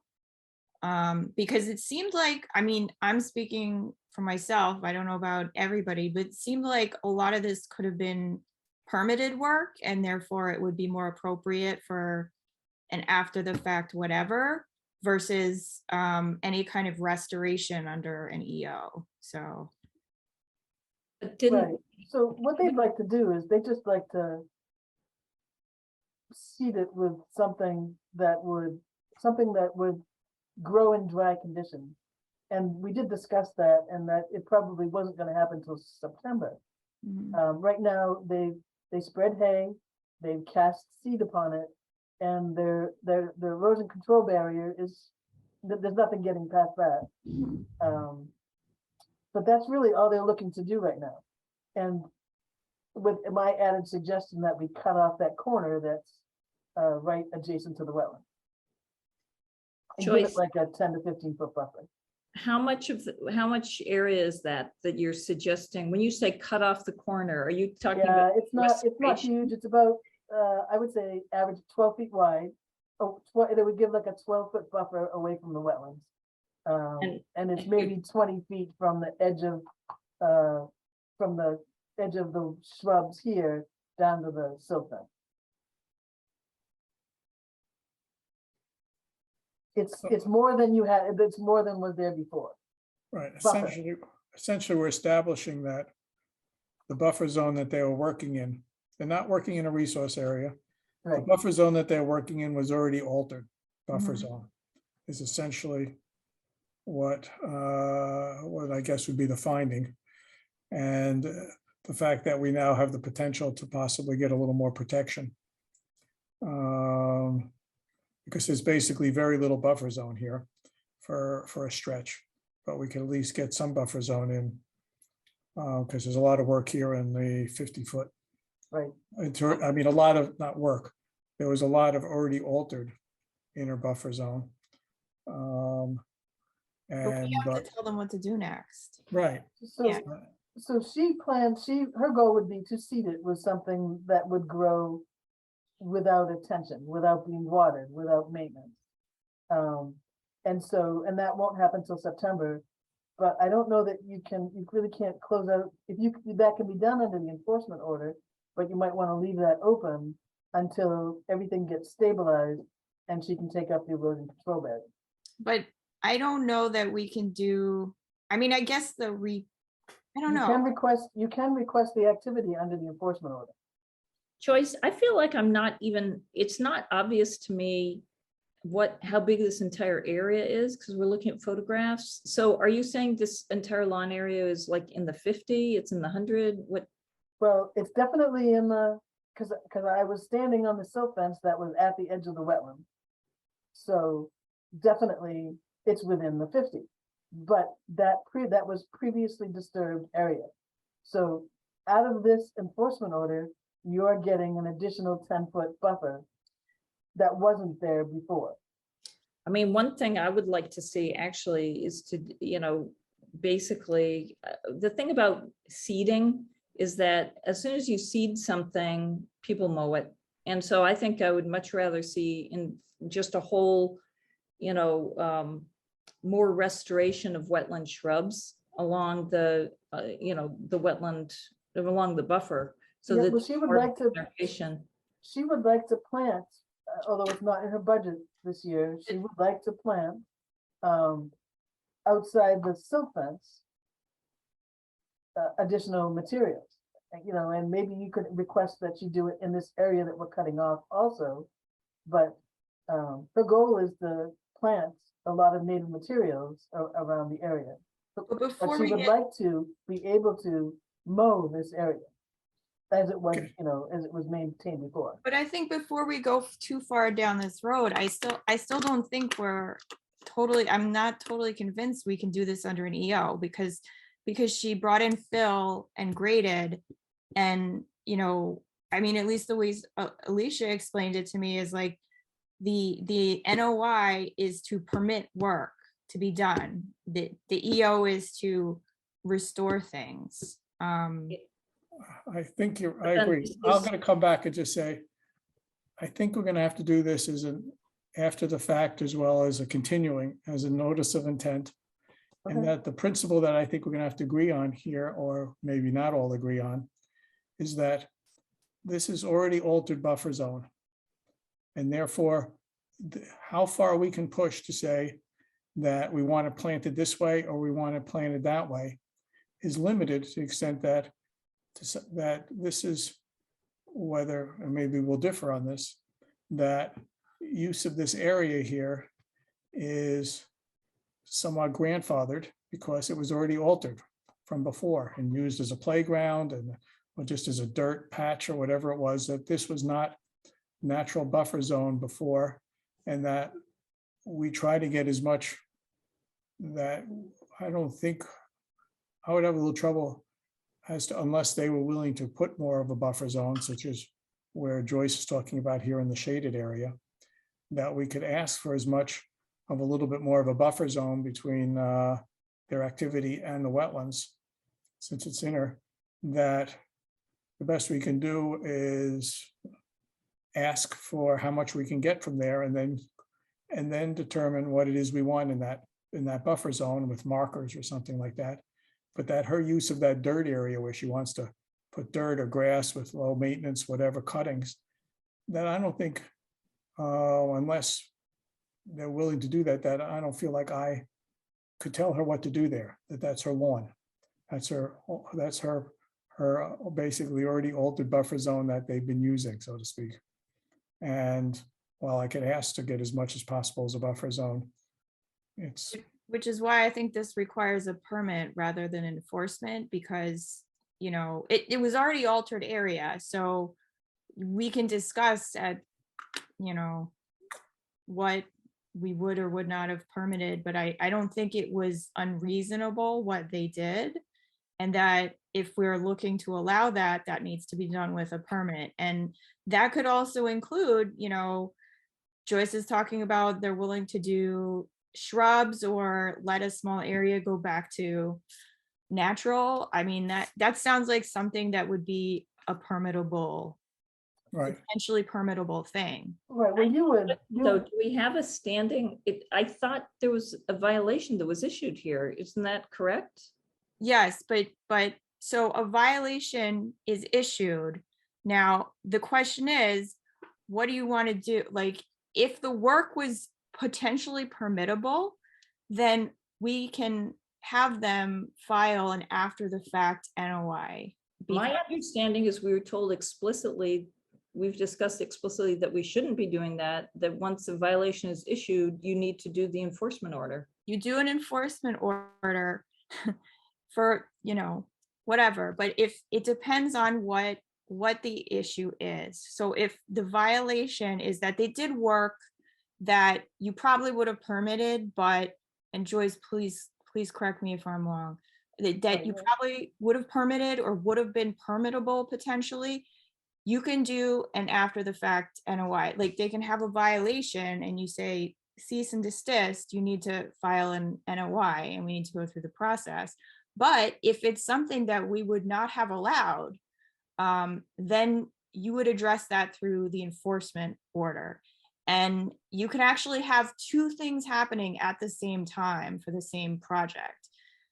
So like if we would have permitted, this little regrading and cleaning up this lawn area, but say she had bulldozed into the wetlands and we never would have permitted that, you could actually do the restoration. And this is what I was told, the restoration would occur under an enforcement order. You never permit work through the enforcement order. You're not enforcing somebody to do work on their property. You permit Right. that through an NOI. as she said at the meeting, she said enforcement order is for work that we are requiring. Right. And that basically what we're coming down to now is work that we're going to permit if she wants to, based on what she wants to do. So that's where the after the fact, it's not fully an after the fact. It's basically partly an NOI to deal with some of the things, and then now Right. she'll scope out what she wants to do, and then we work out that whether that works under the regulations. So I think that So, it needs to come to us as an NOI, because we're not finding, for example, that we're requiring her to, right, as Courtney said, restore this area to what it was before. so are you looking for, I mean, I understand the permit part. I think that makes perfect sense. And it couldn't be a request for determination of applicability because it's within your 50 foot and you wouldn't allow that. So it would be a notice of intent. But what about, they've had someone come out and delineate the wetlands. Do you require a sketch? Do you require a plan? What, we don't, as we discussed, or as was discussed, you don't need to approve the wetland line, so it doesn't need to be shown on a plan with its buffer zones, but is this something where the pictures are sufficient, or do you want, because I have to go back and tell her what she needs to do now. Right, I agree. I understand what you're getting at. So I would imagine we need at least some sort of sketch or plan if we remember a certain project on Farm Pond. Because we were trying to permit something. But So that's what we're trying to do here as well. yeah, I know, I mean, we were trying to permit something like a wall. But I think in this case, my recollection of the previous hearing was that there was an understanding that there was a violation of filling, which they did do filling within, it sounds like within the 50 and certainly within the 100, just by filling in that slope. I think as we're talking about it, we're saying, okay, we don't think that that's a serious violation, but the thing that we asked them for was the wetland delineation. And I believe the reason for that was that in our previous hearing, we literally didn't know where the wetland delineation That's true, was. that's true. So Joyce, you've now gone out and you're able to tell us more explicitly. I mean, I don't know if you actually delineated for them, but you've made it more explicit where the wetland is. So I think where we had left it before was simply, we think there could be a violation. We don't know where the wetland delineation is. So we don't even know. We were trying to figure out, I think, It's not where we quite were it. filling. It's close to that, but it's not quite. Like, we knew it was a violation. We didn't know if the extent of the violation, whether they had entered into the resource area. Right, That's my right. So understanding. now we know this. So That. now that we know all of this stuff, Right. let's figure out, we want an NOI. Question is, what are the information requirements that we're going to require for this NOI? So that I think we're going to need some sort of sketch. I mean, question, this is going to come back to now a new issue for us. Historically, for an NOI, we've required basically an engineered plan with topo and everything else. That's what our requirements are, have been standardly for an NOI. And this is another case of, even akin to the NOI for, let's say, the trail bridges, of whether we have the discretion to relax some of that. There's a whole long checklist of what's required for an NOI. And the question is, are we going to now start embarking on where, for the practicality of all of us, it's not going to make a difference in the order of conditions, whether we will say we need this or we need that, and relax all of the long list, which we have the discretion to do. I would love to relax the requirement. This woman is newly moved in. We can see where the yard is. We understand where the boundary is. And it sounds like she's willing to do the right thing. So, I don't want to make her spend thousands of dollars and get a survey and do, an architect and a landscape architect. I think we could be reasonable and do that do this project the right way without all of that. Well, it depends. We have to be careful not to open up a can of worms, both in setting a precedent within town, but also meeting some basic requirements of what it says in our regulations and what it says, you know, what DEP is expecting of us, because, you know, this is going to go to them afterwards and they can say, no, you did a bad job. And they've done Well, that. of course, we're gonna follow the law. Matt, I'm not done talking. I am totally in favor of moving things along and getting things done. I think that's what we're all here to do. And we're trying to find a way to make this as painless as possible. So if there's some sort of minimum sketch, what I'm thinking back to, Michael, is didn't we just do an NOI in a riverfront area? Can I make a few Right. suggestions And too? now- There's an abbreviated notice of intent is one possibility, but I That doesn't, No. yeah, that doesn't work. back for one other thing, which is we I haven't thought kind Courtney of was not made done a talking. decision I of- was not done talking, actually. Thank you. Okay. So we did for, was it Goulding Street? That was a riverfront area. There was the forest, town forest. No, Oh, yeah, Golding Street too. Right. Golding so Street. that was not a professionally engineered plan, was it? I think the homeowner took the like plot Right. plan and added some stuff on. Correct.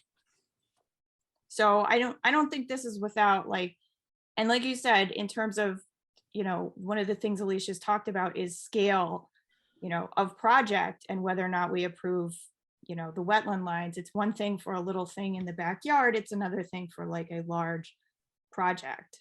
So I don't think it's totally inconsistent. You know, I'm sure they have a plot plan of the house or something that can be worked with. Right. I'm done now. Thank you. Okay. You can go, Carol. Okay, so a couple things. One is we do have this, I want to make sure we've cleaned up this violation notice. If we feel like now that we know the wetlands, that we've decided that this is not a substantial violation, then what are the steps we need to do to say, okay, we actually don't think a violation took place. And so we're not going to request remediation. So that's one thing from a procedural point of view. And on the other hand, if we're taking Joyce's recommendation and saying, you know what, as part of the violation process, we're going to require that some portion of the property that's closest to the wetland is protected as buffer, then do we do that as the violation process? Because otherwise, once we, you know, close out the violation process, this homeowner is free to do nothing, you know, because it's, you know, whatever they want to do. And then the second thing I would say is that if we think that the homeowner does want to, you know, is coming to us to say, I want to do some alteration, and which they didn't do before, but the other possibility, I'm looking at our regulation 7.4.2, the abbreviated notice of intent is for proposed work within the buffer zone that will alter less than 1,000 square feet of surface area, will not result in any alteration to wetland resource area. So I don't know whether that might be helpful. Joyce, you might have some thoughts on that, but I do want to talk about how we either close out or, you know, what we do about the violation notice. So let me go through that and try to answer some of that. So this is not a question of whether this was a substantial violation or not. It was clearly a violation to do work in the jurisdictional area without a permit. The question is, you know, if you're going to use the enforcement order as a tool, are you saying we couldn't permit this? She needs to rip out the dirt that she put down and restore it back to the grade that it was.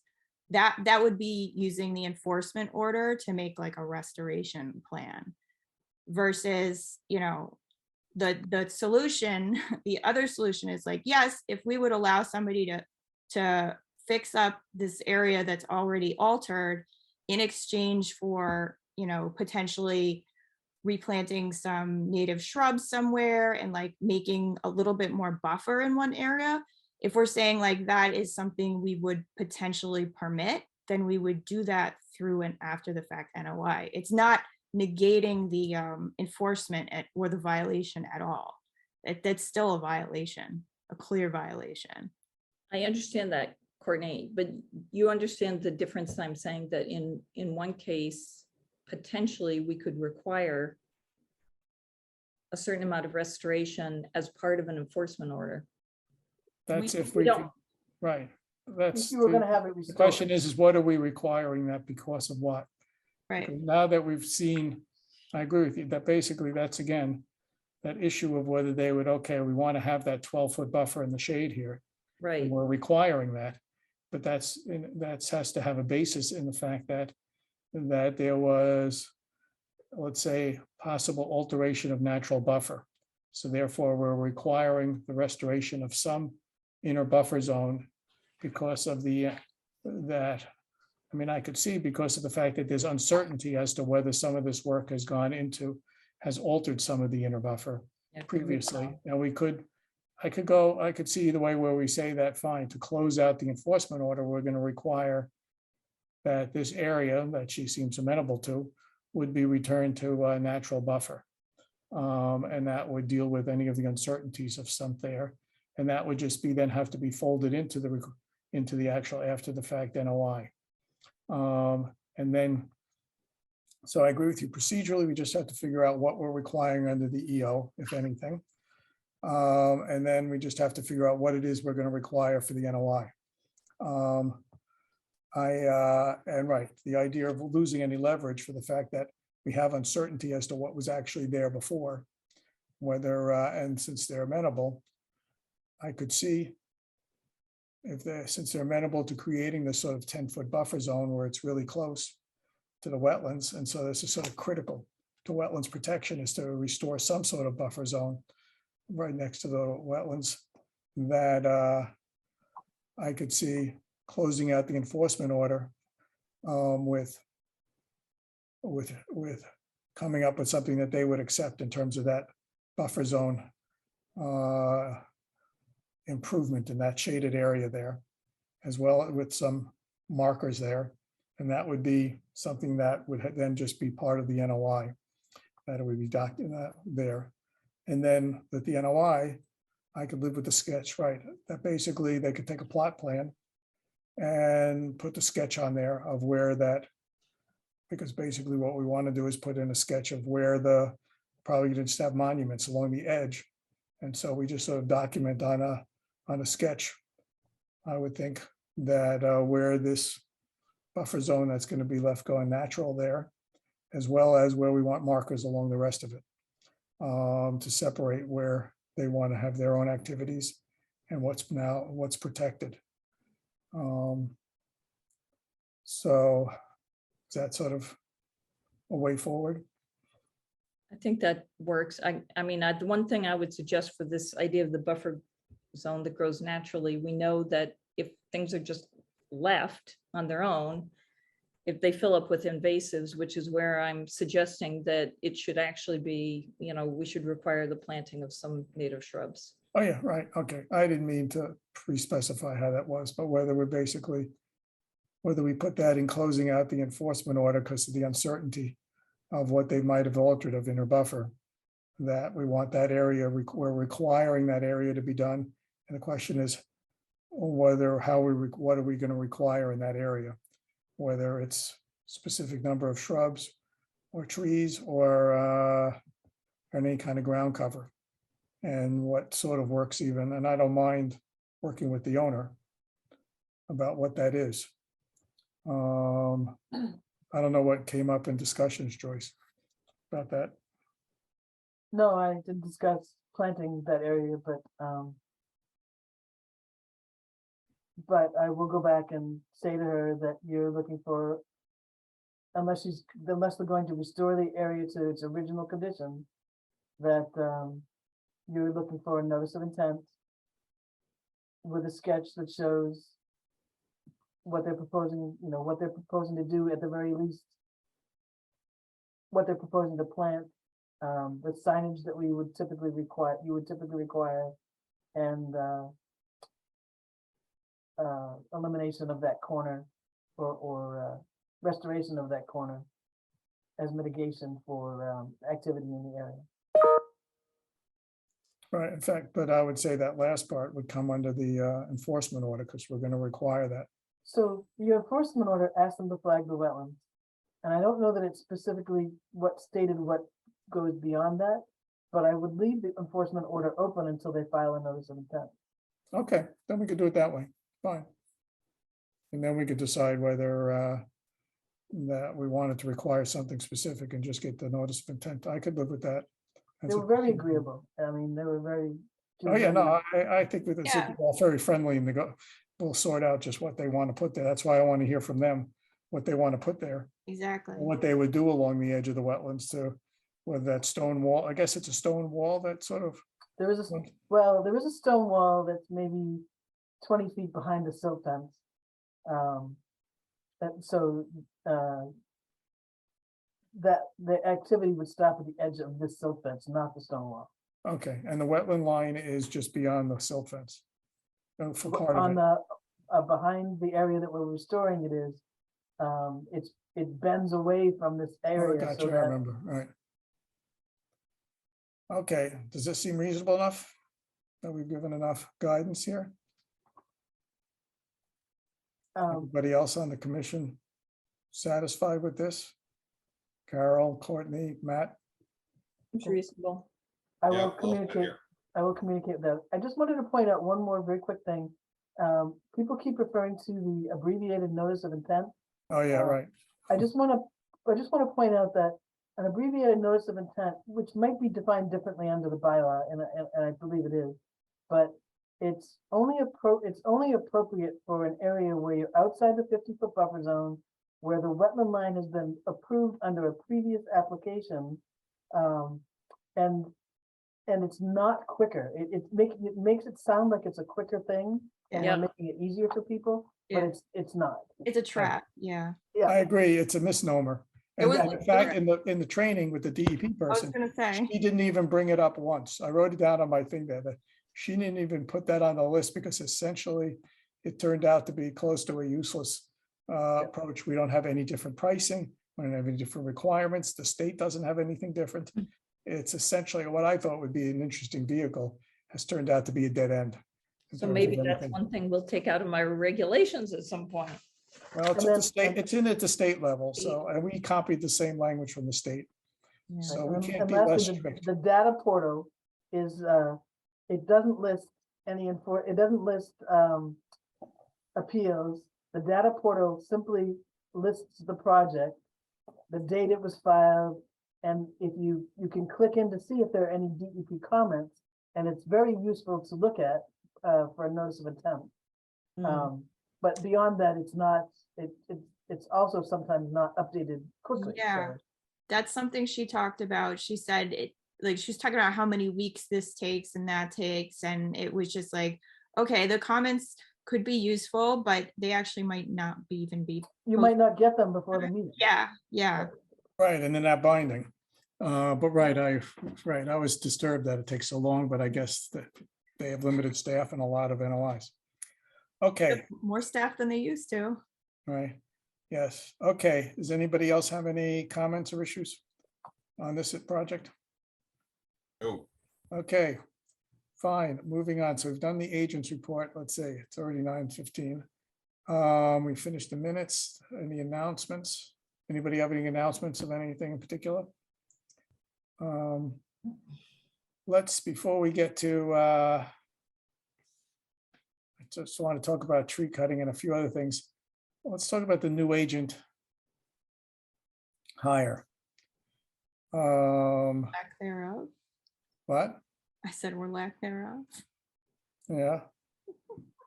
So is there any, we have not, I don't know, I guess we have not gotten any new applicants. There is an issue that, I guess, Courtney, have you done anything on this that you want to talk from before we figure out what to do next? On revising our ad, maybe? Wait, Mhm. I'm trying to guess what I had said earlier because it's escaping me. So we're Oh, not getting a lot of good applicants, really. And, I've been trying to put out feelers and you know, I updated my LinkedIn profile, which I've like never done, and I started messaging random people. Um, you know, so I don't know if we want to talk about if we want to do something different with the ad, possibly listing a salary range, or even, you know, I like Diane even offered like the personnel board could go do a salary survey and see if we're like not in the right range or something. So Well, we didn't put in a range. Before we were roughly at the 60. I guess the 35 hours times the $32. Is that what it was? I think it was $32. yeah. But I So think we have leeway to be higher. And we know, I mean, that's why I thought we'd just do it based on experience, so that people would just sort of, I guess maybe that's leaving it too vague. I think it is because literally every other posting that I looked at in recent months, either it was listed directly on the MACC posting, or when you clicked on it and went to the town website, the salary range was listed there. So I mean, I just obviously with my N of one, the random agent that I messaged the other day, she's just like, maybe you want to post the salary range. So I don't know, that's just something to think about. Okay, then let's come up with, okay, we don't have to discuss what it is here, but we'll come up with a range that will work with the town administrator and the personnel. Yeah, We have basically, what is it, the 35 times the times 52 times, I think it was $32, or even if it's $33. That's a $60,000 salary, which is what I thought it was roughly. Now, I would have said that if we found somebody good and experienced, I imagine a town would go higher. So I guess we have to talk to the town about the fact that whether we want to. On the other hand, if we get somebody that we have to train, who only barely has much experience, I'm not sure I'd want to give them 60,000 as opposed to just give significant increases if they've worked their way out. And whether we have to put in a range of who knows, 50 to 80,000 or something, or 50 to 75, based on experience. so, oh, go ahead, sorry. No, I was just saying that we have to just get something that the town would live with. And maybe we need to do that. Plus, I'm wondering whether we need to also just do something on something like Indeed and spend the money for that. And even though that'll take some effort, I think we have to do that at this point. I honestly, I think I need to talk to more people, and I need to show them that we're not like gonna lowball them, and that this is a good place to come to, because people have already seen the ad and it's not worth their while to click on it. You know what I mean? Or not, they're worth their while to explore it. So Okay, fine. So we're gonna beef up the ad with at least a salary range that we can get the town to. yeah, and so I was in my spare time while I was eating my lunch today, I attended that Suasco meeting Oh, yeah, I missed that, Alicia yeah. told us about. Really interesting. I managed to get Addie to it. We're gonna get the slides and I'll share with everybody. It was about conservation and DPW working together. So I'm sure me and Addie are gonna like kumbaya a lot now because it was really informative. But they also have just like general discussion, and one of the topics that came up was like, someone was like, what do you do if you don't have an agent? And I started laughing hysterically. But so Mia, she's a circuit rider for a different region. I don't remember what. She said that there was some kind of resource, like you can get a list of like towns that are similar to you, and just find out what those other towns have in terms of agent and hours and pay scale. But like there's some kind of regional planning where you can get a list of like say 10 towns that are profiled very similar to you. Because she mentioned that one thing, you start to need much more serious help the more like suburbanized you start to get and having like tons of septic systems, which is, I was like, oh, that screams Sherborn, with all of our permitting going on. So I don't know, that might be helpful when I talk with Diane and or personnel board. So, Yeah, I mean, I don't, right, I mean, there used to be a survey that MACC did that everybody would fill out. So MACC, in your spare time, or if somebody wants to call up MACC to help her out, they used to do a survey of salaries. But we already know the salary range is fairly wide. yeah, So part of it is how many case studies you want to get versus the fact that there are towns, obviously, they're a lot larger, like Medway, where our former agent went to and makes a significantly more money. I mean, they're all public record. That's Yeah. why I could believe that, right, whatever the upper level is, it's, yeah, I'm sure there are agents who are making over 75,000. Maybe not many of them. And they might be 40-hour-a-week persons. But I would imagine there are some, but yeah, maybe we just need to get a few points to give the town so that they could at least yeah. accept maybe a higher number. I mean, I guess the biggest thing is like, I might be able to offload some of this onto the personnel board, because it is, like you said, I have done some internet stalking when I should be doing other things. And, you know, you can find salaries, and then you can like look somebody up on LinkedIn and see how much experience they have, you know, so it is useful. There's information out there to be gleaned. Like, you know, maybe we can't afford to attract someone who is like very super experienced, but you know, maybe somebody who's mid-range. I don't, you know. Well, that's why the question is putting in a range, Yeah, making it fairly broad, because I felt like even, I mean, we had different opinion about the last hire.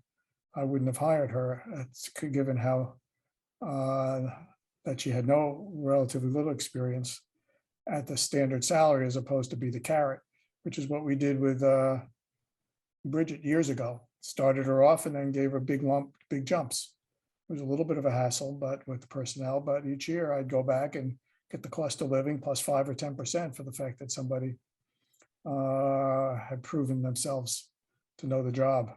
But okay, so we're going to get a salary range, and I guess we'll start and seeing whether there's any other tweaks to it and whether we're going to do any other approaches. I guess you and I could talk. I feel like you can try Indeed if you want. I don't want to deal with it. I Right. have, what about, I know you already talked to the Massachusetts Society of Municipal Conservation Professionals, right? You talked to the agent over in Lincoln. Do they do job postings, or did we already post with them? I sent them the job posting. They don't really have a website per se. I think it's literally just Michelle, and they have like an email list. It's very small group. So Okay, I mean, the other thing I thought, remember there was one of the candidates that we interviewed last time was a young man from he was from like the West, like the Midwest or something. He was working. this is from Indiana. And he was in the process of getting certified at MACC. I'm wondering if there's anybody at MACC, if they have any kind of job board or job email. We could talk to somebody there, talk to It's Michelle. already listed there.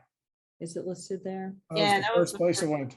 First place, It yeah. went there within 48 hours of the Mass opening. Municipal Association. I don't know We've where done else. all the normal stuff. Okay, so Yeah. somebody has to, I don't know if somebody wants to Yeah, look into Indeed and help out. I hate Indeed. I'm sorry. Okay. I don't know whether Carol, you or Matt want to help out. You know, we're in the process of hiring a lot at my company, so I can actually just ask our HR person. They probably can tell me right off the bat how much it costs to use Indeed. And how to get it to be focused, because I don't want to get a lot of names. I want to get a very focused set of people. I'm not even sure I want to open it. I would actually put in a different ad that I don't, because Indeed, when we've done it before, you get anybody who looks at this job being interested. I would rather just put in a job a description that's much more specific of somebody who has some sort of wetlands and environmental experience. Yep. And see whether that at least will, and to write something where we're not going to reply to everybody. because just, I mean, I remember replying to everybody and it was just a hassle. Even with canned things there, because I did it last time. So why don't you go find out about Indeed and how we could, how to effectively use Indeed? That's the real question. Yeah, and maybe Yeah. Courtney, if you wouldn't mind, just send me what the latest job description is. Sounds like if we put it on Indeed, we want to make it even more stringent, like. Exactly. That's what I want to do. I want to tighten it up, say somebody's got some form of wetlands experience and that we're not going to reply to people Yeah. who So don't have that. what we posted, because we were just like, get it out there, is what we posted when we hired Anna. So that was the same thing, essentially. I may have just like tweaked a few things. And then I also have the job description. So I can say, which is like a photocopy, like handwritten. It's rather old. So I will send you both of those things, and I would appreciate, because it's been on my to-do list to like start rejiggering that. But yeah, I'll send it All over. right. Okay, well, we're okay. And maybe the three of us could even talk on Monday or Tuesday, because we gotta press this thing further. Actually, you know what? I will put it on the shared drive in the folder that says agents or whatever. Okay, fine. Okay. Okay, so we're gonna step up where we're gonna look for and we'll work on a salary range and any other ad changes. Okay, that's that for now. Then jumping around so that we could see what patience we have for the tree cutting policy. I wanted to bring up something that I guess, unfortunately, Kurt's not here, but I just wanted to, and for all of us, that we were going to have, every once in a while, we open up the local regulations to see whether we want to fix things up. And sometimes it's just, okay, it's just cleanup of things. And then sometimes we want to add more things, which we were trying to get at. In this case, there was a lot of things we wanted to fix some, make things a little tighter. And also we wanted to look into doing more about performance standards for the outer buffer zone. And we had a consultant who gave us some beginning work. But essentially the process is that we develop basically a rough draft of some of the changes we want to make. And then we formally open a public hearing and try to make sure we get enough people, everybody we know or in town interested in get enough publicity so that we open up the hearing and people know what regulatory changes we're looking to do. Now that process, we almost got to it, but then we stopped it with all the changes. So I think we're going to pick that up in maybe a month or two again, but that's the procedure. And it looks at things like we can look at our amended order condition kind of stuff. But we're not going to do that now, but there'll be still at times we might want to, at some point, we'll pick up the discussion about the buffer zone with the consultant, because we want to talk about that as a discussion before we get to the hearing on the regulations. That's the procedure. Now looking at, I think, before I go to the tree cutting policy, which is the last thing here, is there anything Michael, else? can I first interject? Since Sure. you're on, can we, on the regulations? Yeah,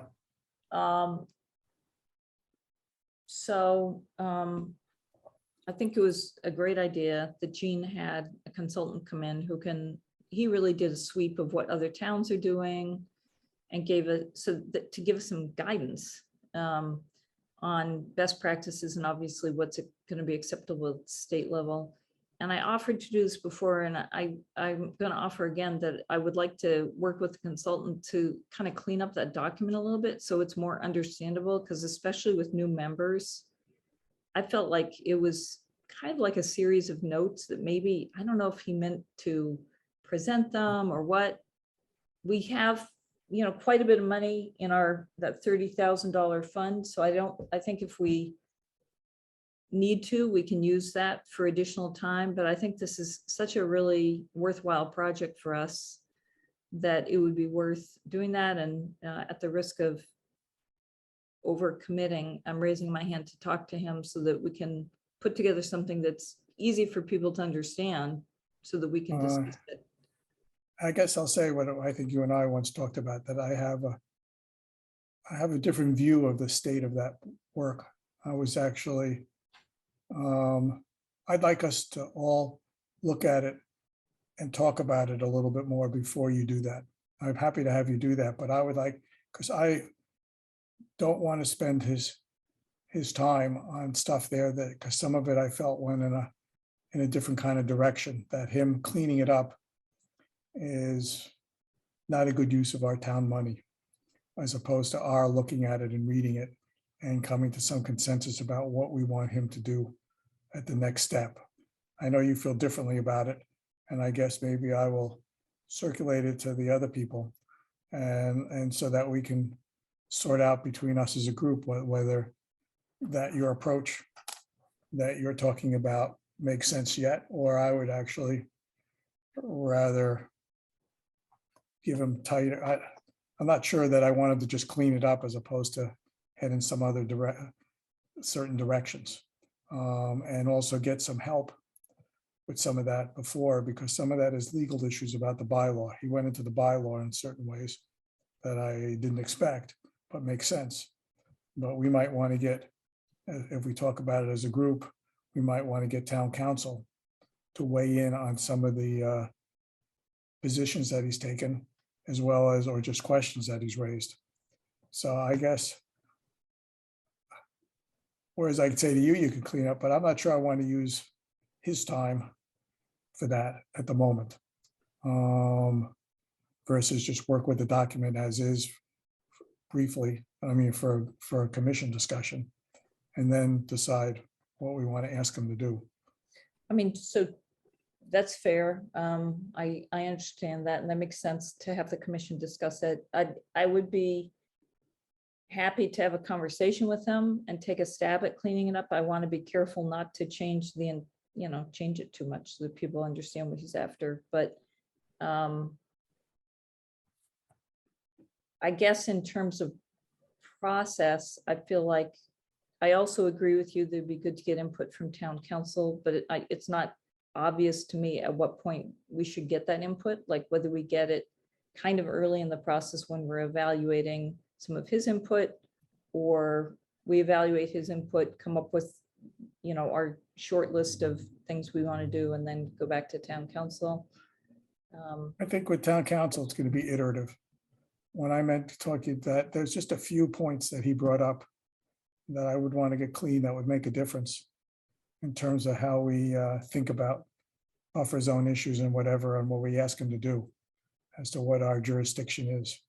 That I'd like to, so just one or two issues up front that I think are important. After Yep. that, I think, yes, we're going to have to involve town council at other points as well. Yeah, I guess I feel like for us, we should just be able to digest what he has there.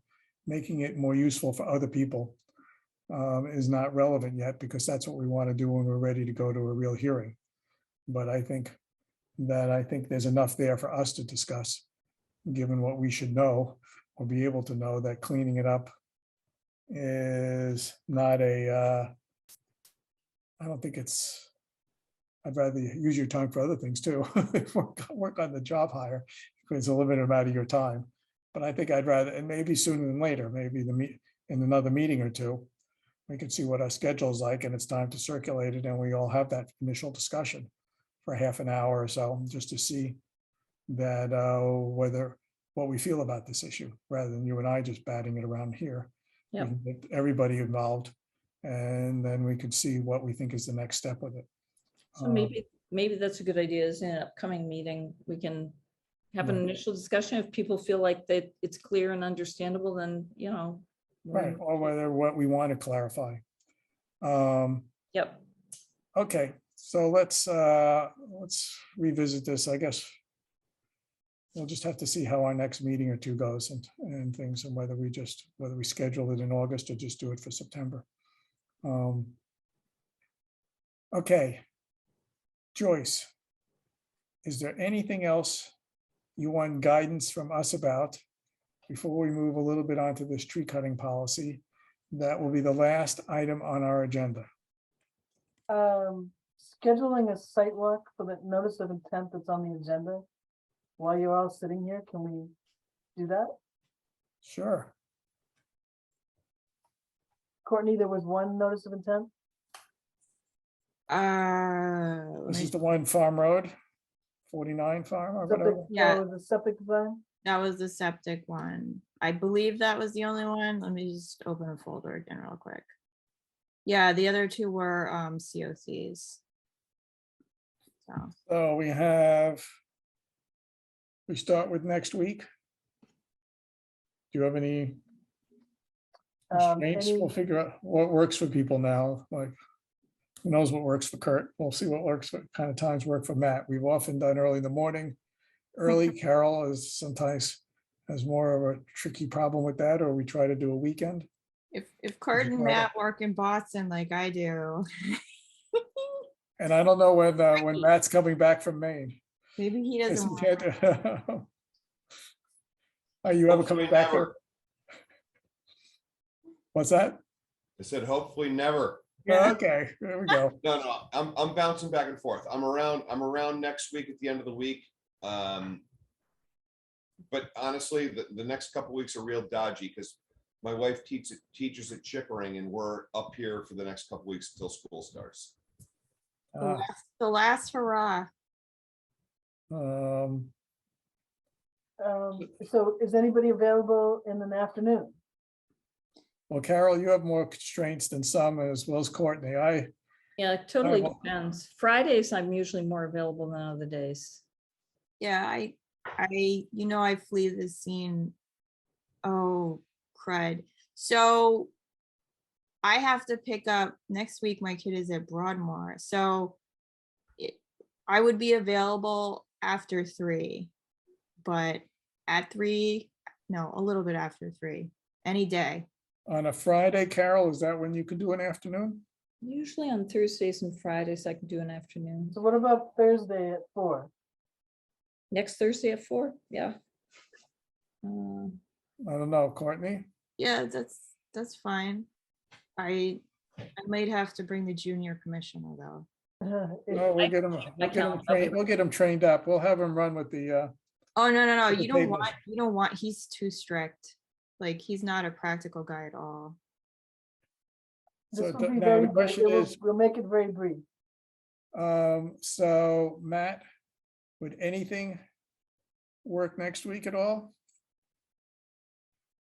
This afternoon on a Thursday or Friday or something else that we might, So possibly Thursday. I'm home now and not in my office, and I don't have my calendar, but I could probably possibly make Thursday work. okay. So let's see if we could do the 4 PM on, does the 4 PM work or is it a little earlier or later? Whatever. Okay. So we'll try 4 PM on Thursday. And this, any address, Courtney, is? It's 49 Farm, I think.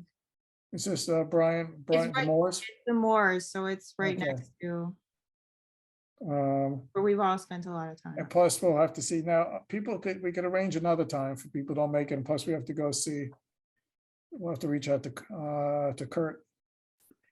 To see what kind of availabilities he has for site visits at all. Michael, Because did we used you, to do them like a Saturday morning, even many years ago. When the work week was a little more rigid. What did you say, Carol? what time are we thinking of? Unfortunately, I 4 thought o'clock, on Thursday. Thursday, July 28th. Should work for me. Okay, and we could always try to find another one if people don't make it, or if Kurt can't make it. We could try to find a time. Okay, I'm sorry, Michael, what exactly are we looking at? Like, do we need a tour, or like, is this something where, if So- Kurt and I couldn't do it, we could just take a look another time? So I it's hate- helpful to go to the site just to see what it looks like, so that when we don't have any discussion, we just look at the property. We look to see where the wetlands are, what the site might look like, so that when you have the discussion on the meeting night, you kind of have a visual of what we're talking about. It's very helpful for the commissioners to see, because Otherwise, you're just looking at a paper drawing. No, exactly. Thank you, Joyce. I appreciate that. I hate to Sorry, say. Matt, like, I feel like we just jump ahead with stuff and we don't take enough time to explain it. I'm sorry. It's all right. Unfortunately, I cannot I actually have a doctor's appointment on that Thursday afternoon, exactly that time. Okay. So the Friday afternoon? Does No, that- that's the Thursday afternoon, but I'm free the Friday afternoon. Or are you free earlier or 3 or no? My appointment's at like 3:30.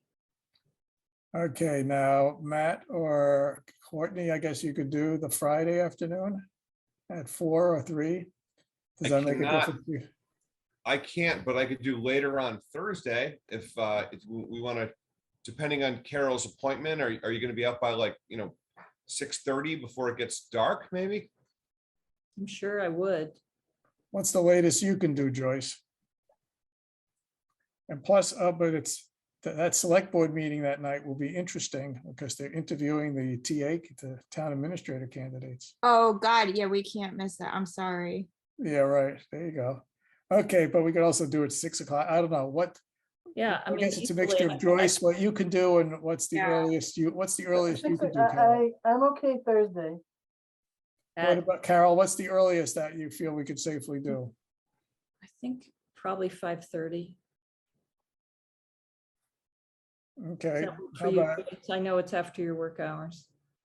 that's all right with you, Joyce and Matt, 5:30? Yep. Okay, Yeah, 5:30. I'll Done. let you know if it doesn't, but it should. Okay, going once, going twice, sold. Okay, You bought a pig. okay. Yes, and who knows what else.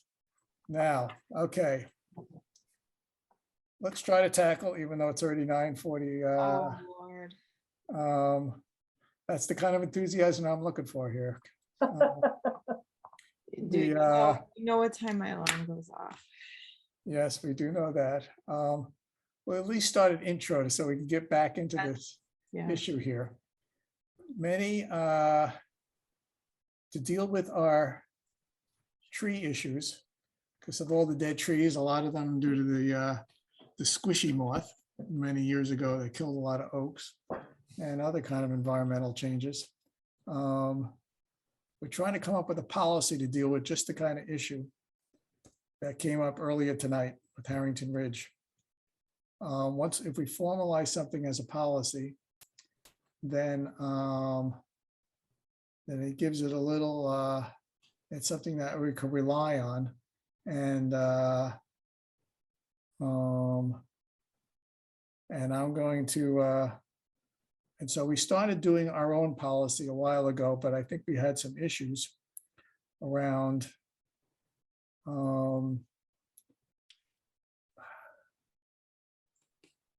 I'm going to, this is an example of, I don't know if people had time. In the meeting folder are examples from other towns, as well as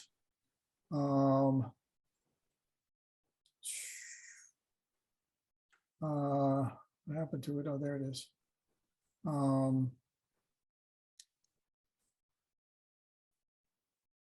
Uh-oh, what's going on here? Okay.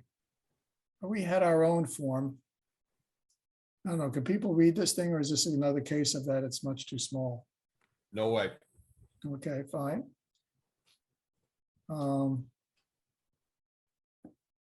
So Lincoln conveniently has like they have a policy, they have a frequently asked questions, they have lots of interesting stuff on their website, and then they have like the actual application itself. And it seemed like maybe it was a good starting point. I'd rather not reinvent the wheel here, just in terms of getting stuff done. Well, our last policy was based on a Wayland. Yeah, exactly. Question is which ones and how we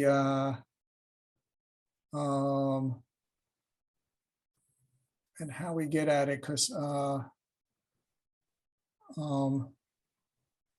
to think of tree removal issues here.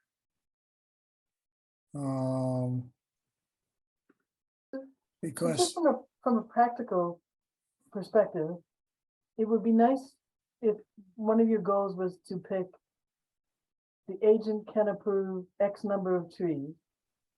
And is it X number of trees per application or per year or per Yeah. site ever? And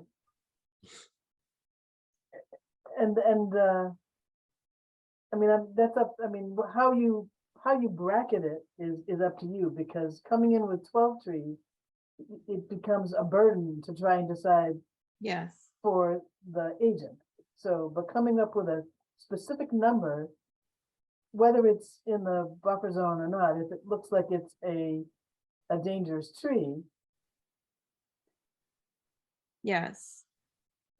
So like in the Lincoln one here, so they say the conservation agent can administratively approve up to 5 trees within jurisdictional areas as described in the policy. I'm not saying we have to say 5 trees, but I like the way they set up this document.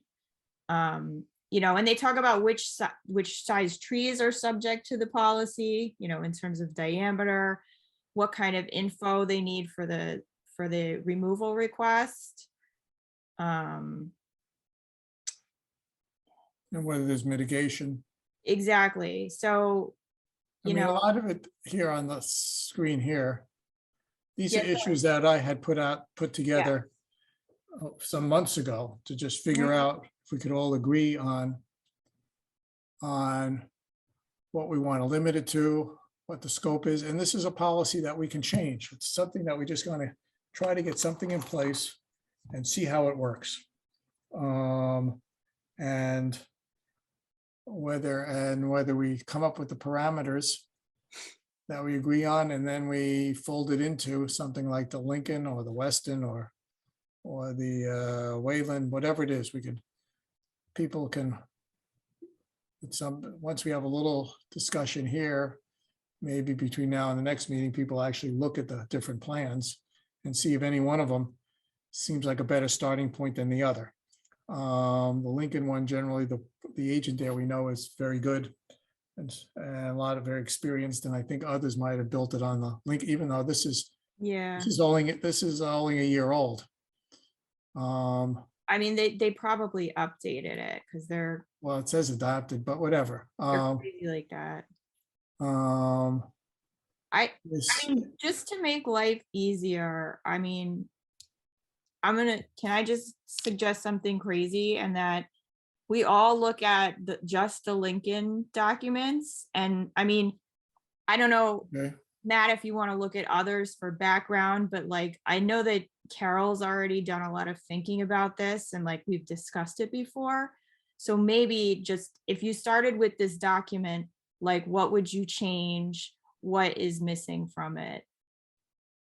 Does that kind of make sense? Right, we can use this and then see what's in other documents and put it in here. Yeah. I mean, right, there's a lot of parameters here that I list on the left side here that are not all addressed in the Lincoln one. Right. Most of them are, but there are some that are not. I don't know if there's stuff about stump removal, for example. Yeah, we have, right. They have something here where they allow, and we don't have to allow what they allow. Right. We could be Exactly. more strict, less strict. And I'm sure we will have a diversity of opinion amongst the group of us here as to how far to go, because we had much more mitigation historically in terms of if you're cutting down a big tree, let's say a 24-inch or a 30-inch tree. The question is whether you have mitigation for a dead tree, which doesn't have any crown, and if they're leaving a snag, or you only have mitigation, and whether this even includes any live trees. I'm not quite sure how the Lincoln one does.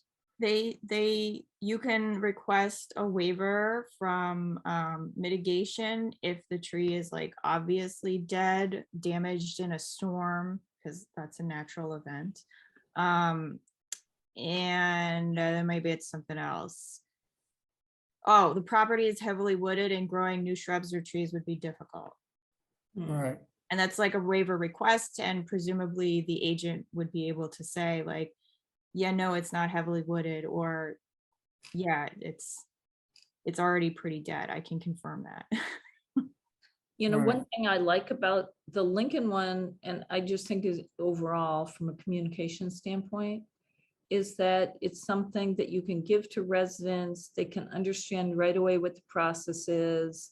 I think where we get into kind of a more difficult situation is when people, you know, they just don't know what they can do. So, Oh, yeah, that's what, right. That's Yeah. what we're trying to do. We're trying to make this thing Exactly. They also work have for the residents. it also in the folder, if you can take a look at it. I mean, this is the most important thing, is to figure out what our policy is, but they also have like a frequently asked questions document yeah, and then the application itself. So I put all their documents in there. You can see that, by the way, can you see this when I do it this way? Can you see the FAQs or no? I'm looking at it myself in my own. Yeah, I can't read it that small, but Okay, no, I just wanted, because I can make it bigger. I just wanted to know if you even see it. yeah, but I guess, we've talked about this for a long time, and the problem is only getting more urgent. I mean, I got a notification that all these ash trees on Cider Hill had, the borers, and they were all coming down. It's just like, we're in a drought. It's just like, we got to get something in place as soon as possible. And if the best way to do that is to take this Lincoln policy and just tweak it, if we say like, no, we don't want it to be 5 trees, we want it to be 4, or we also want to address stumps and snags in here. I would rather take this and make it to our liking. I think that would make for a faster approval process. Fine. So let's all do the Lincoln and then look at the other towns and see Yeah, if there's anything missing. Surf around and see Um, for other ideas, but Okay, I see a hand up. Jacob? One suggestion, just looking at the first couple paragraphs, just to clarify what residents are allowed to do. It says what you're not allowed to do or not allowed to do. It says that this all applies in the jurisdictional areas, but if you added what's okay outside those areas, would clarify what sort of when residents don't need to read the rest of this, or for example. Yeah, that's in the FAQ. Wait, maybe we have to pull some of that. The FAQ here says, Pull some what's of the that up. process? I guess, where is it? I thought I saw it here. When do you have to come? How do I determine yeah, how do I determine if a tree is in the Conservation Commission's jurisdiction is on the FAQ? And maybe we have to combine a little of the FAQ with the policy itself. well, So that- I think they separated that out because the policy is like what you follow, and then the FAQ is like for residents to understand, but Actually, the way I read this is that this is the main document. This FAQ is the main one, and then you go to the policy. It's almost like the first thing you read is really, this FAQ, because then they say down here, they go in, what's the process for removing a tree, fill out an application, read the policy. Residents are asked to review the policy. And then here's where it tells you about the application. So well, it's like the FAQ is really that's the instructions basically, and the policy is just the details of what we're gonna do. right. So in a way, the FAQ really is the first document you want to hand people. Well, yeah, I mean, we would put them all there on the website, and, Or just make it sequential, even if we combine the two, so that people don't get confused as to what to read first. Or whatever, but the question is how much what do we put in what document, I guess? Is something we just have to sort out, whether we feel Well, like. I don't think a policy is designed to explain like what's a jurisdictional, like the policy is to lay out, like it's similar to a regulation. It's like, this is how we handle stuff. There's a Okay. guiding principle to explain the purpose of the policy, but the policy is Gotcha. much more narrow, I think. Fine, so really the FAQ is really the main introductory document. Yeah, that's where they can learn a lot of stuff. Okay, so I'd almost want to change the name from FAQ to just sort of like something, FAQ and something else, but right. So we Yeah, should- whatever we want to do. Right. I want to get the policy in place, at least so we have a process, even if we put this part up later. I think just to give even Joyce like a a tool, because like once we have the policy and it's just like she knows, like when people call about trees, she can say, great, I can let you take down those 5 trees, you know, whatever. Okay, fine. So look at that. The question is, do we want to talk? I'm jumping and saying we're going to work from Lincoln and see what we add to it. Do we want to do a little of what we started doing last time, but I couldn't find the notes from when we did it? If we look at the issues of how, I don't know whether people want to read the different examples elsewhere, but like the first question I have here is that this policy is limited to dead or dying trees that are threatening personal property and personal injury, which I think we'll see. I think that's what they. I think everybody should also look at, because those are discussion items, those are questions we had raised at the last, or one of the last, you know, It was back in February. Yeah, February. Anyway, I agree with you. It's almost 10 o'clock, Courtney. Yeah. I think a great idea to just, let's look through it and talk about it. Michael, you put this in the drive, right? So All these documents that I'm showing you now are all. exactly. So we can go through and say, okay, what does it have for mitigation in Lincoln? And do I like that? Or what does it say for stump removal? Does it say nothing? Do we need to include that? And Right. I'll just make our own notes and we should be able to like Right. I hammer mean, out something significant next time. right, because we have Lincoln's cases here. We have some stuff from Weston, Reading, whatever. We Yeah, I went have- overboard. I think. Yeah, I know. And so and there's even Marlboro that I stuck in there. And then in terms of an issue that came up before, this form here, and you can look at the issues that I raised in this tree removal issues. That's where you can think about some of the parameters that I want to address. But then this tree form is something, we had somebody from a company come in, I guess, for you, Matt, and others.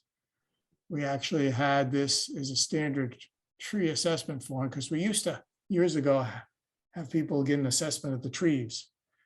And this guy, Ralph from Tree Specialists, who's always willing to help us, came in and told about this form, and he was going to help. I mean, the question is how much, one issue is, what kind of assessment are we going to do that's independent of the trees, or whether we accept the fact that the tree looks dead or dying and it's threatening, that we don't need to do any assessment, that we're not in the business of either requiring it or not, because it's a little bit of an art anyway. This guy is willing to walk us through it. He thought that you can get it, but maybe this is what basically is what whether we want to deal with this for live trees.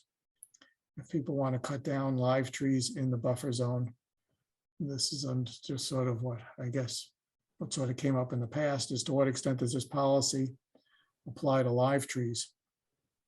And therefore, how do you assess? Because live trees actually have much more of a clear wetlands protection value with their crown and other services.